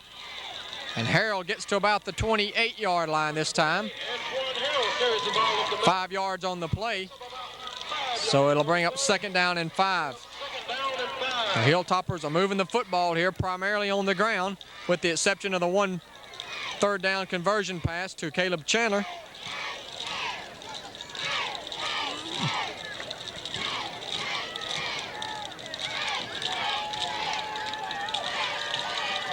Second down and 5. McCullough to throw. Wants to go deep. Has a man out there that is intercepted. 25, 30. Back to the 40, the 50. It's a foot race, and they knock him out of bounds at the Houston 40-yard line.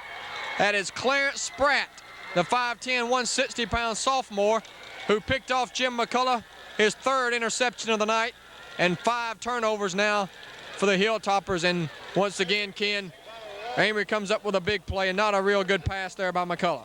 Yeah, that one was up in the air too long, and the coverage was too good. Might have been better off, or would have been better off, just to chunk it out of bounds and try again 3 more times.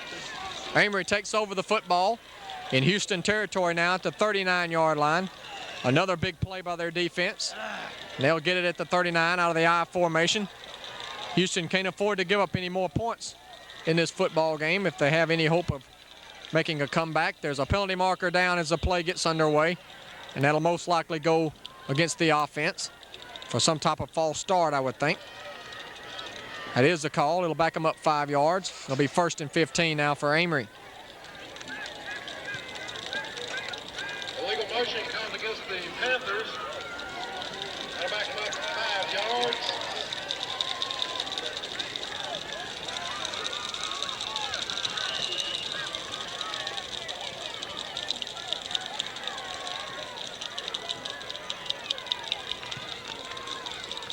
First and 15 here for the Panthers. They'll send 2 wide receivers out left and right. Gilliland is your lone setback with a man in the slot as Mooneyham calling out the signals here. He wants to throw, looks right, swings it out incomplete. Doug Jones, the intended receiver. Patterson had the coverage. It'll be second down and 15. It is incomplete. That'll bring up 2nd and 15.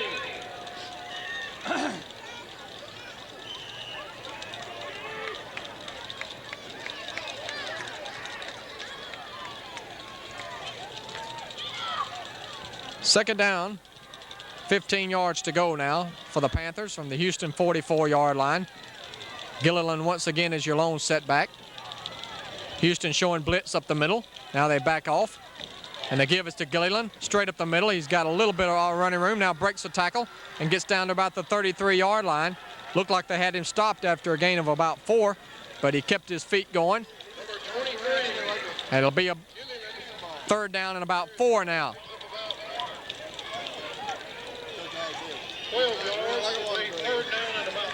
11 yards on the play. Third down and 4 here for Amory. They're going to run the option to the right. Mooneyham pitches it out to Meadows. Meadows trying to get to the corner, and Meadows is going to be hit and dropped at the 28-yard line, but it looks like he may have enough for Amory first down. Depending on the spot, they're going to spot it at about the 28.5, and they may bring the chains all the way across the field here to take a look at that one. I don't think that the official will be able to tell from that distance, and they are going to bring the chains in. And while they do that, let's let you know once again that this football game is being brought to you tonight by Mountain Jack's Pawn on Highway 8 West here in Houston. Also Treasures Jewelry in the Oxford Mall. Grisani Rebel Motors in Oxford as well. Also Hunter's Hollow. Donnie Guest and all the crew up in Oxford. Springer Homes in Woodland, Houston, Pontotoc, and Starkville. And Grocer's Pride also here in Houston. Glad to be bringing you Hilltopper football. It is going to be enough for the first down. And so that'll move the chains. First and 10 again for the Panthers with 3:38 to play here in the third quarter. They continue to work on that game clock. Leading in the football game 28-7. Shannon will come to Amory next weekend in the finale, while Houston will travel to Nettleton. And unless the Hilltoppers can win tonight, that will be a meaningless football game. Well, Amory will be battling for the championship. That ball batted down by Caleb Chandler, the 6'5" defensive end who got way up in the air that time to bat that ball down. It'll be second down and 10. Still a lot of football to play here, though, with 3:26 still to go in the third quarter of play. Second down 10 now facing Amory.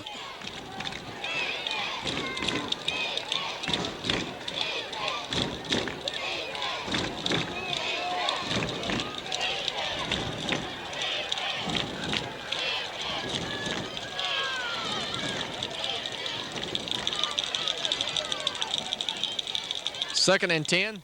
Quarterback Mooneyham's going to keep it as he pulls it out of the belly of the fullback, Gilliland, and takes it forward to the 25-yard line for a pickup of 4 on the play.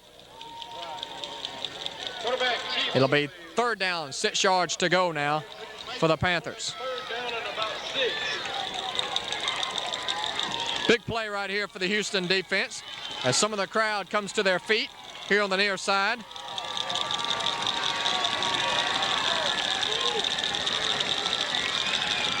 On third down and 6 yards to go. Movement by the tight end, and that's going to draw a penalty marker. As the Houston defensive line was shifting that time, and the tight end moved. And that'll back them up 5 yards. So we'll make it a much more difficult play in a passing situation now for Amory. On third and 11, they'll mark it back to the 34.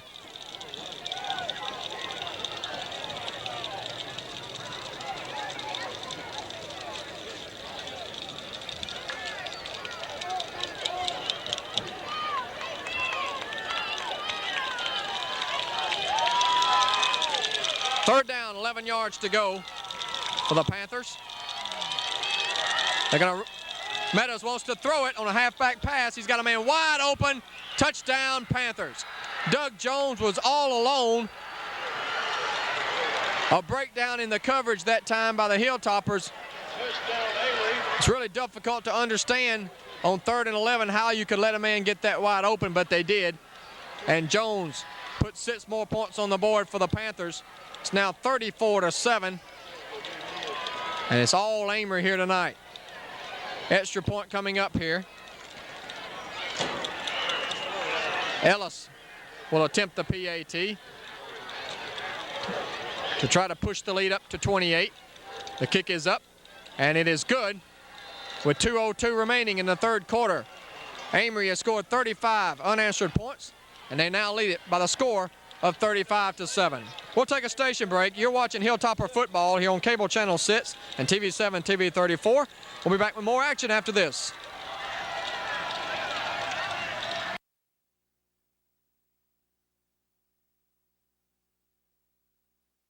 And it's going to take a roll into the end zone, which will be a touchback. And it'll bring the ball out to the 20-yard line where Houston will go on offense. Don, Brian Tucker is having trouble at midfield. He's motioning for somebody to come out and help him off the field, so it's an ankle problem. Tucker, of course, who was injured in the first half. That's a big loss for that defense, of course, and he'll have to come out of the game once again here, of course, while the offense goes on the field. 1st and 10 here for the Toppers. Brian Tucker being assisted off the field, as you see there. Well, now Houston has to change their game plan, down by 28. You can't run the ball down the field quite and take as much time as you could have, down by only 21, but now they've got to put some points on the board and put them on the board in a hurry. McCullough comes back out at quarterback. He has struggled tonight. 3 interceptions and a fumble.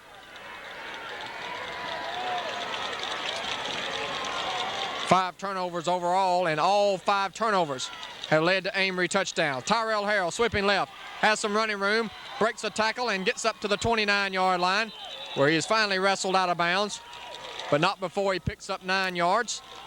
And it'll bring up 2nd down and 1.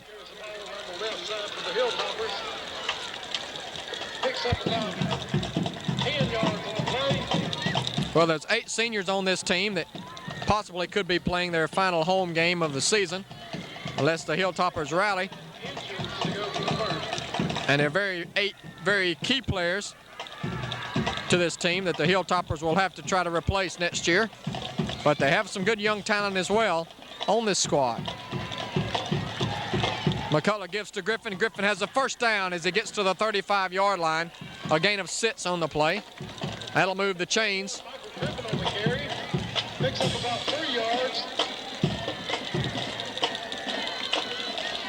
Houston has a 1st down at their own 35-yard line.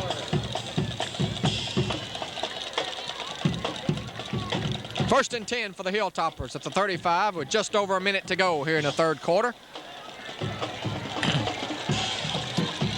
Double wing back set to give us to Harrell. Tyrell Harrell, who is hit hard and dropped at the 39-yard line.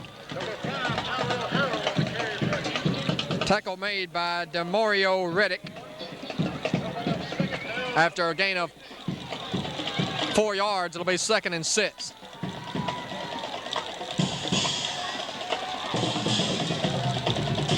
Well, you got to credit this Amory coaching staff tonight. They've come in with a good game plan, and they've been able to force the turnovers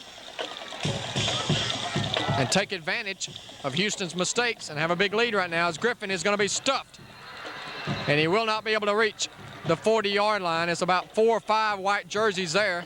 Larry Clark in on the tackle along with Reddick, and a couple other Amory players came in to help out.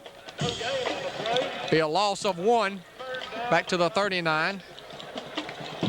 Or let's give him no gain. 3rd down and 6 here for Amory, and that's going to end the third quarter of play. We played 3 quarters, and it's all Amory Panthers here in Houston with your score. The Panthers 35, the Hilltoppers 7. We'll take a break. Be back with more Topper football. You're watching Topper football here on TV7, TV 34, and Cable Channel 6. Back in a moment.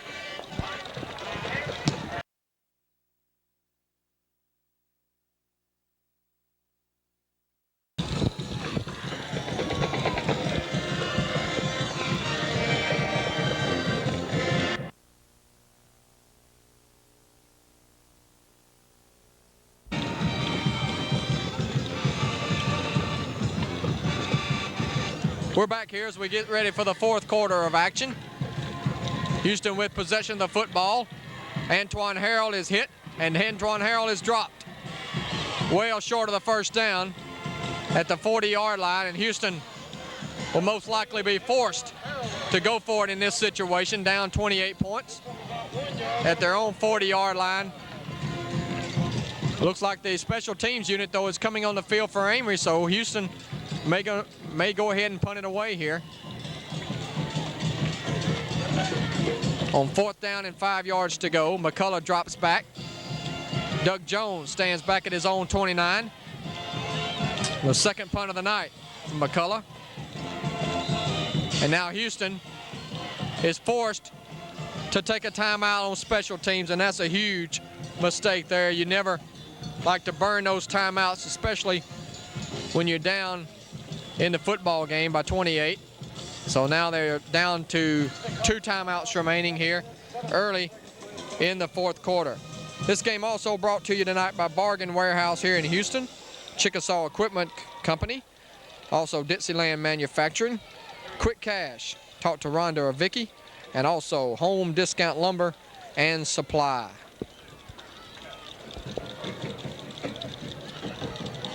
Next week, of course, the Houston Hilltoppers will travel to Nettleton here on Channel 6. We'll have that one for you.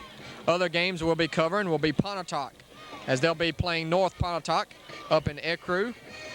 Vardaman will travel down to Montgomery County for a Thursday night game, as they'll try to continue their unbeaten string. There's the fake. Caleb Chandler jumps over the line. He's into the open. Chandler to the 40, and he has the first down at the 39-yard line. Caleb Chandler may, I don't know if he's a hurdler in track or not, but he may want to become one after that excellent play. That was all Caleb Chandler that time, because he went straight up the middle. Looked like they may stop him, but he leaped over the line and picked up a Hilltopper first down to keep the drive alive at the Amory 39-yard line.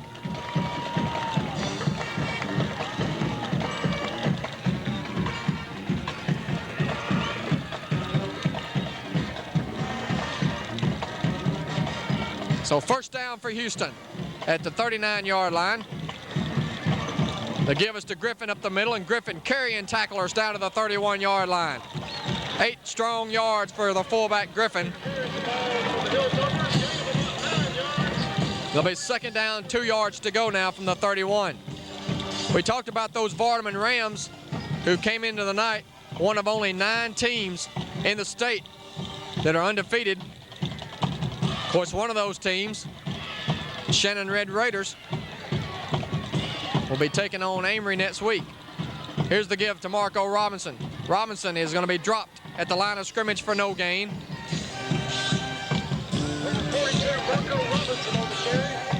Tackle on the play by L.J. Smith, number 98.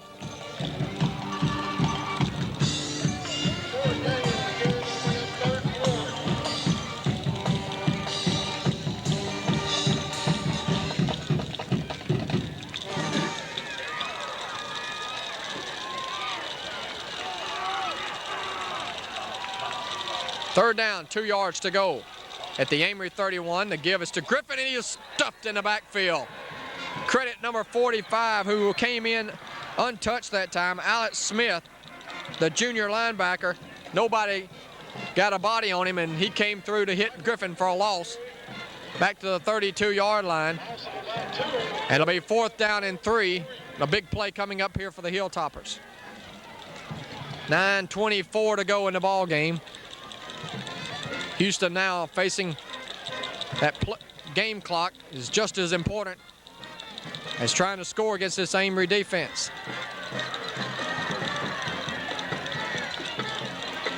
McCullough wants to throw. Swings it out to the flat, incomplete for Harrell. And Amory will take over on downs now.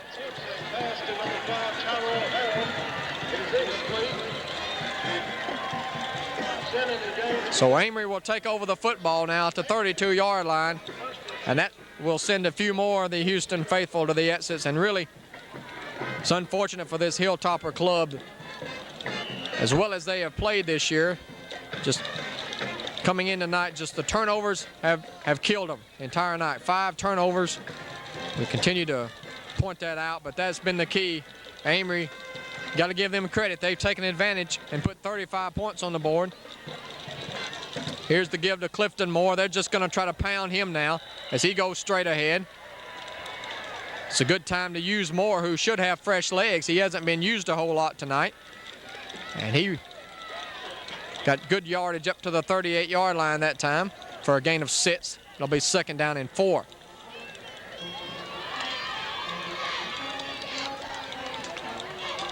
As you mentioned, Don, that's only Moore's 8th carry of the night. I don't really look for Amory to put the ball in the air here at all. With the clock in their favor and the score, they're probably just going to try to eat away at that clock. Here's Moore. This time Moore is going to be hit and dropped before he can get to the line of scrimmage. Jerome Lyons and Brian Tucker, who's playing with that injured ankle, made the stop. And it'll bring up 3rd and 5. They'll call a loss of 1 on the play back to the 37.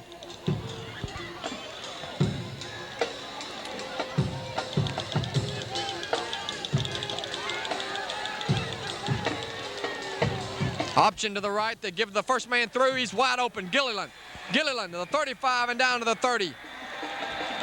That probably put him over 100 yards for the night as Gilliland broke it right up the middle on the first option in the option, the triple option, give to the fullback. And all the way down to the 31-yard line for a huge gain. And update us, Ken, on the stats here for Gilliland. 10 carries, 122 yards. So an impressive night for the fullback. He's only a sophomore, the 5'10", 175-pounder.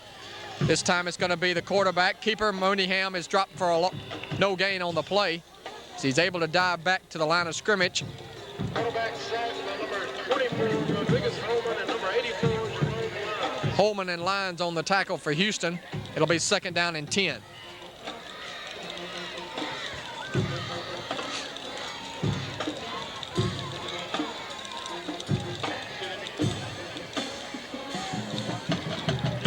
Crump and Jones go wide to the right here on 2nd down. I formation with Moore and Gilliland in the backfield behind Mooneyham. They run the option to the right. Mooneyham's going to keep it. He's got running room, but there's a penalty marker down as he gets it down to the 19-yard line. That was thrown from the umpire, and that's going to be holding against Amory. So they'll bring that run back. Mark it back 10 yards. And Don, you and I both seen Shannon and Amory this year. One thing I noticed about both of them, they're both very quick. How do you perceive a potential matchup between these two teams? Oh, that's really a difficult call. The game is down in Amory.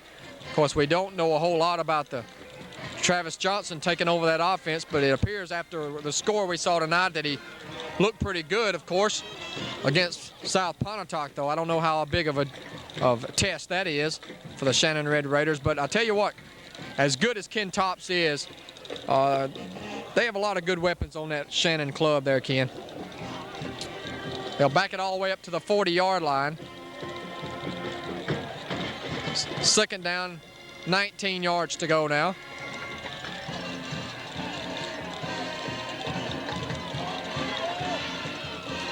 Back to throw. They're going to go deep on the fly pattern, and it is caught. What a catch by Josh Crump. That's the play of the game so far as Crump went up over the top of Chris Brand, reached up with his left hand, brought it back into his body, and it's a 1st down for the Panthers at the Houston 12-yard line, and they'll continue to move the chains and eat away at that game clock, which is down to 6:22 to go now.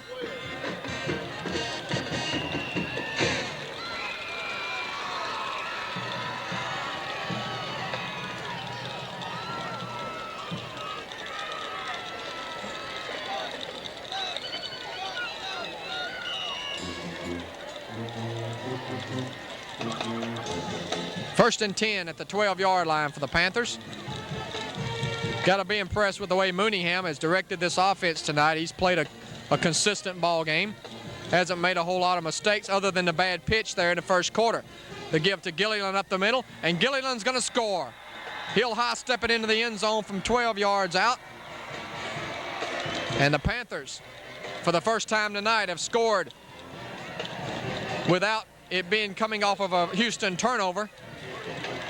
And 41 unanswered points now, and they lead it 41-7.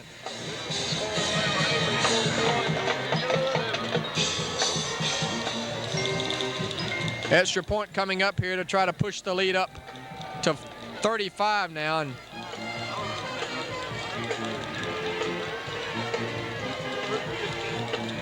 the snap is good, and the kick is good as well.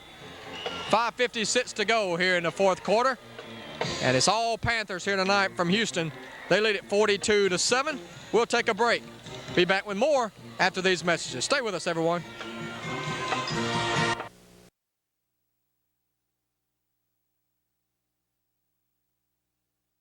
It doesn't matter.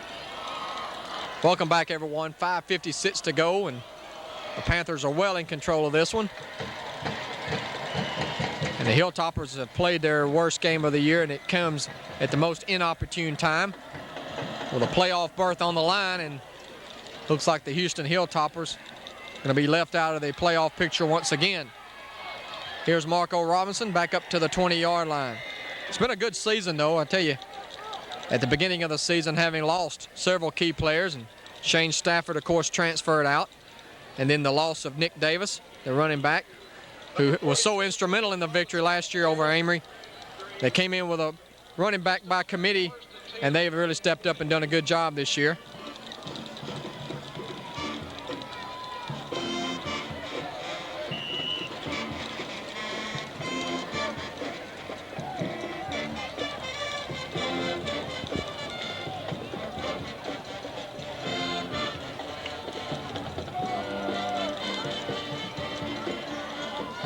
First and 10 to go here for the Hilltoppers. They're going to give it to Antoine Harrell, and Harrell, with a little bit of a crease, dives to the 26-yard line for a gain of 6 on the play. Second down 4. Antoine Harrell on the carry for the Hilltoppers. Picks up about 6 yards on the play, but we're up second down and 4.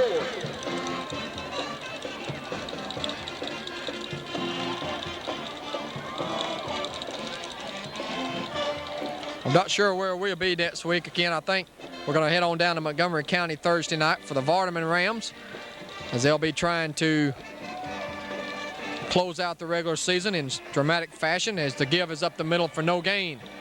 Stuffed in there by number 56, and he's had a heck of a football game here tonight. Marlo Brown, a couple of interceptions.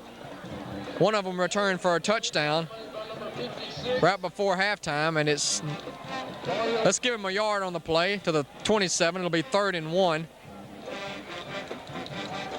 Of course, I'll be up at Lafayette County next weekend, as the Oxford Chargers and the Commodores will be battling it out in 4A for a right to go to the playoffs, more than likely.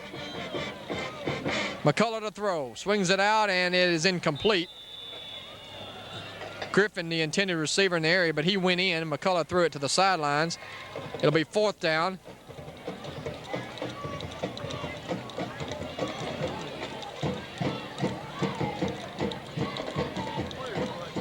Houston will have to punt again, and this time John Horn will go in to kick it away.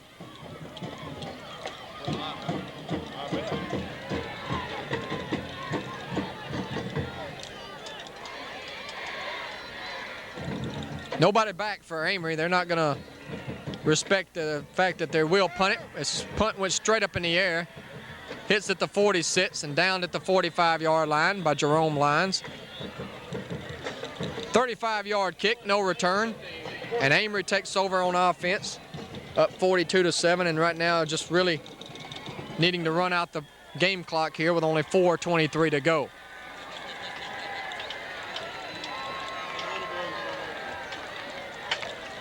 We talked about next weekend's game. We're looking forward here in 2 weeks to the playoffs up in Water Valley.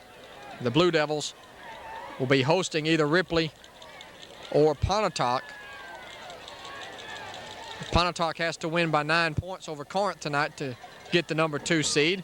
Otherwise, it'll be the Ripley Tigers and head coach Terry Allen coming to Water Valley. And we told you earlier, Terry Allen, of course, 10 years ago, took the Blue Devils to a state championship. They went undefeated, 15-0, and a team that was led by quarterback D.E. Hervey, who went on to extend his career down at Southern Mississippi. And then Chris Mitz was a big defensive lineman who played for the Houston Oilers for a few years in the pros. So that'll be a lot of irony in that football game as they'll welcome him back, and running back Vashawn Pearson. So look for that game 2 weeks here on TV7, TV 34. Unless the Pontotoc Warriors get in, then we'll have that matchup against Water Valley as well. Handoff up the middle. They're just going to work on some clock here as they give it to their fullback, Gilliland. Well, I was just thinking about next year's season with the loss of Jim McCullough. I think Tyrell Harrell right now has the backup slot, so he looks to be on the inside track for earning that job next year. Michael Griffin will be 11th grader next year, and he should get plenty of playing time in the backfield, as should Chris Brand and Antoine Harrell. Antoine Harrell will be a sophomore next year, and he's had plenty of playing time this year and plenty of experience. You're exactly right. And of course, we've seen a lot of James Sims this year, only a freshman at quarterback. So there's your another option there. Chris Griffin made the tackle that time, as number 22, Philip Collins, got the carry that time. And Amory will have to punt it away here with 2:36 to go. Chris Brand will drop back to receive the punt.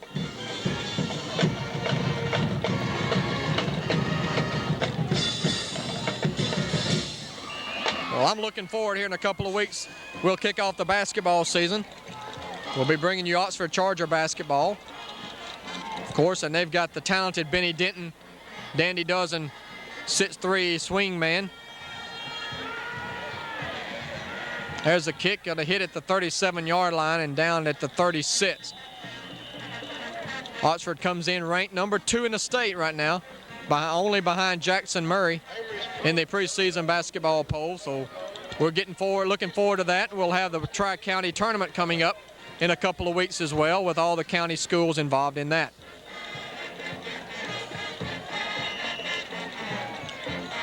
Well, it's been a disappointing night for Hilltopper fans and the players, but you got to hold your head high here, and it's been a good season. And just unfortunately for them, everything seemed to go wrong tonight. And the Amory Panthers, you got to give them some credit. They came in here ready to play also. Here's Robinson on the keeper, up to the 40 to the 41. Pickup of 6 for Marco Robinson. 42, Marco Robinson on the carry. It'll be 2nd down and 4 yards to go now. We're under 2 minutes to play now. Second and 4. And there's an injured player down for the Panthers. Looks like number 50. I can't really see. The 26, I believe, is who it is. That's Adam Yo. There's an injured player on the field. While we have an injury timeout, let's go ahead and let you know the rest of our sponsors here tonight. A&A Electrical Supply, Walter and Pat Archer. Glad to be bringing you Hilltopper football throughout the season. Also, Custom Auto Accessories, your Bell South provider. King's Tire, Reggie Callahan, the owner of King's Tire.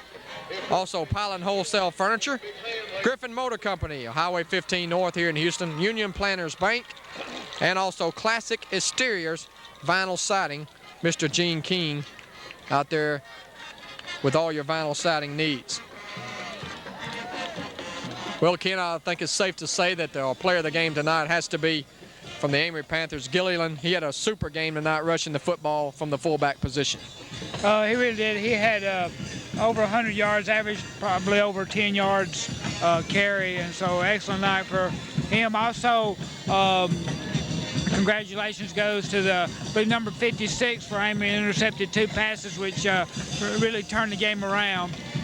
You're exactly right. He had a big plays as well. Antoine Harrell into the open. Antoine Harrell to the 40. He's to the 30, the 20. Nobody's going to catch him. Touchdown, Hilltoppers.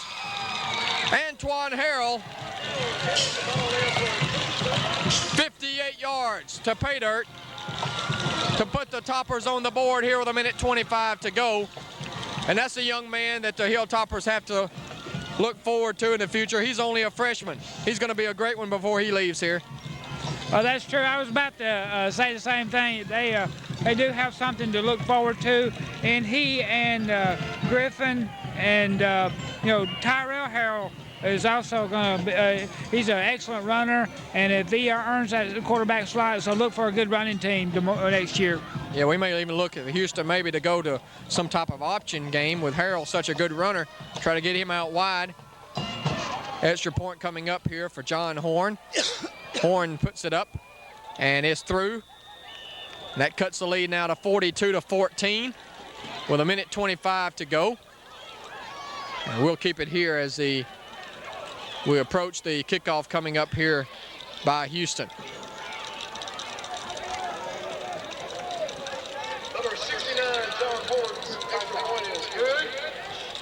We're going to close it out from up here tonight here as we'll wrap this football game up here momentarily. It's been a Amory domination here tonight, and they're going to win this football game. We may see an onside kick coming up here by Houston on this particular play.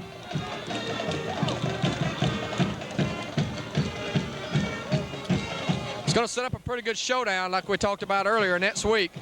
Shannon Red Raiders will travel down to Amory to take on the Panthers, and it will be for the championship in Division II 3A and the right to host the first round of the playoffs. And of course, it looks like it'll be the Leland Cubs who will be the team that'll be coming up here to play. And the winner, or the loser rather, of next week's game will most likely have to travel down to Amanda Elsie. And Ken, you know who the most famous player to ever come out of Amanda Elsie was, don't you? Actually, I don't know. I'm a foreigner. That'll be Gerald Glass, the old basketball player at Ole Miss back in the Ed Murphy days.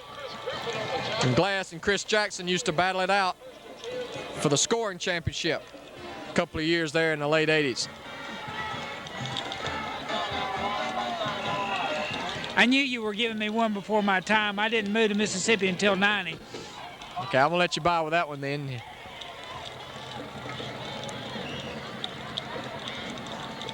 Amory now can just run out the game clock here at the 24.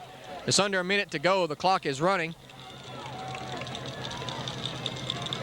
Not real sure why the clock was running there, but anyway, don't think it'll matter. Here on 1st and 10 from the 24. They now stop it at 44 seconds.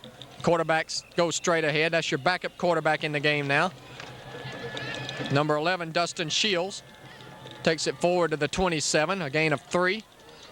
Will be 2nd down and 3. So congratulations to our player of the game tonight, Cornelius Gilliland, a sophomore fullback with over 100 yards rushing tonight.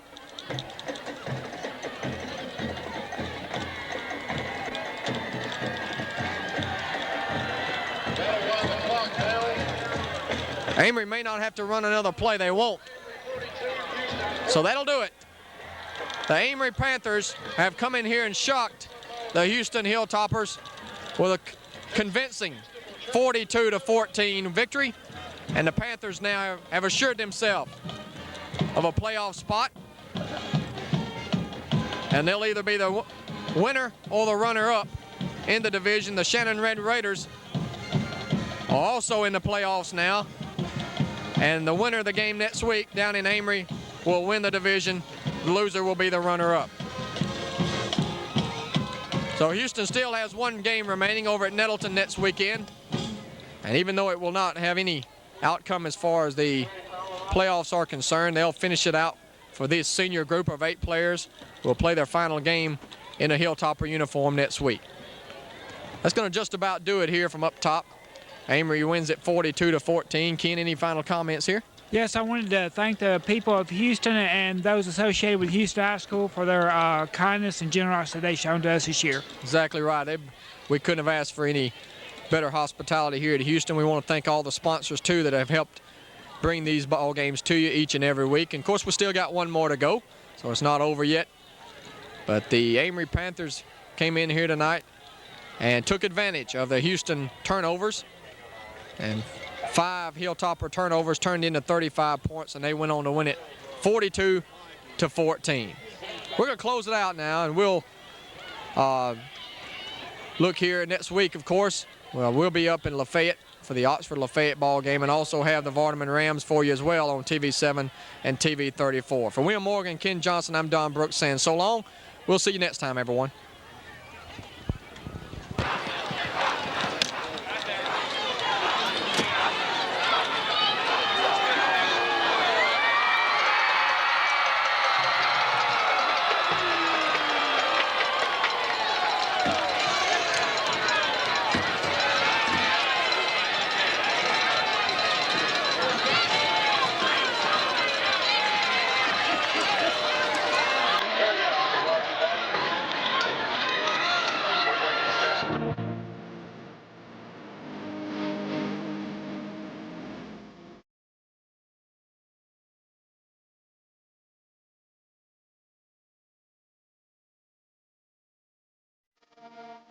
You've been watching a presentation of TV7, TV34 Sports, our game of the week on TV7. Thanks for watching TV7, TV34, and all of our cable affiliates.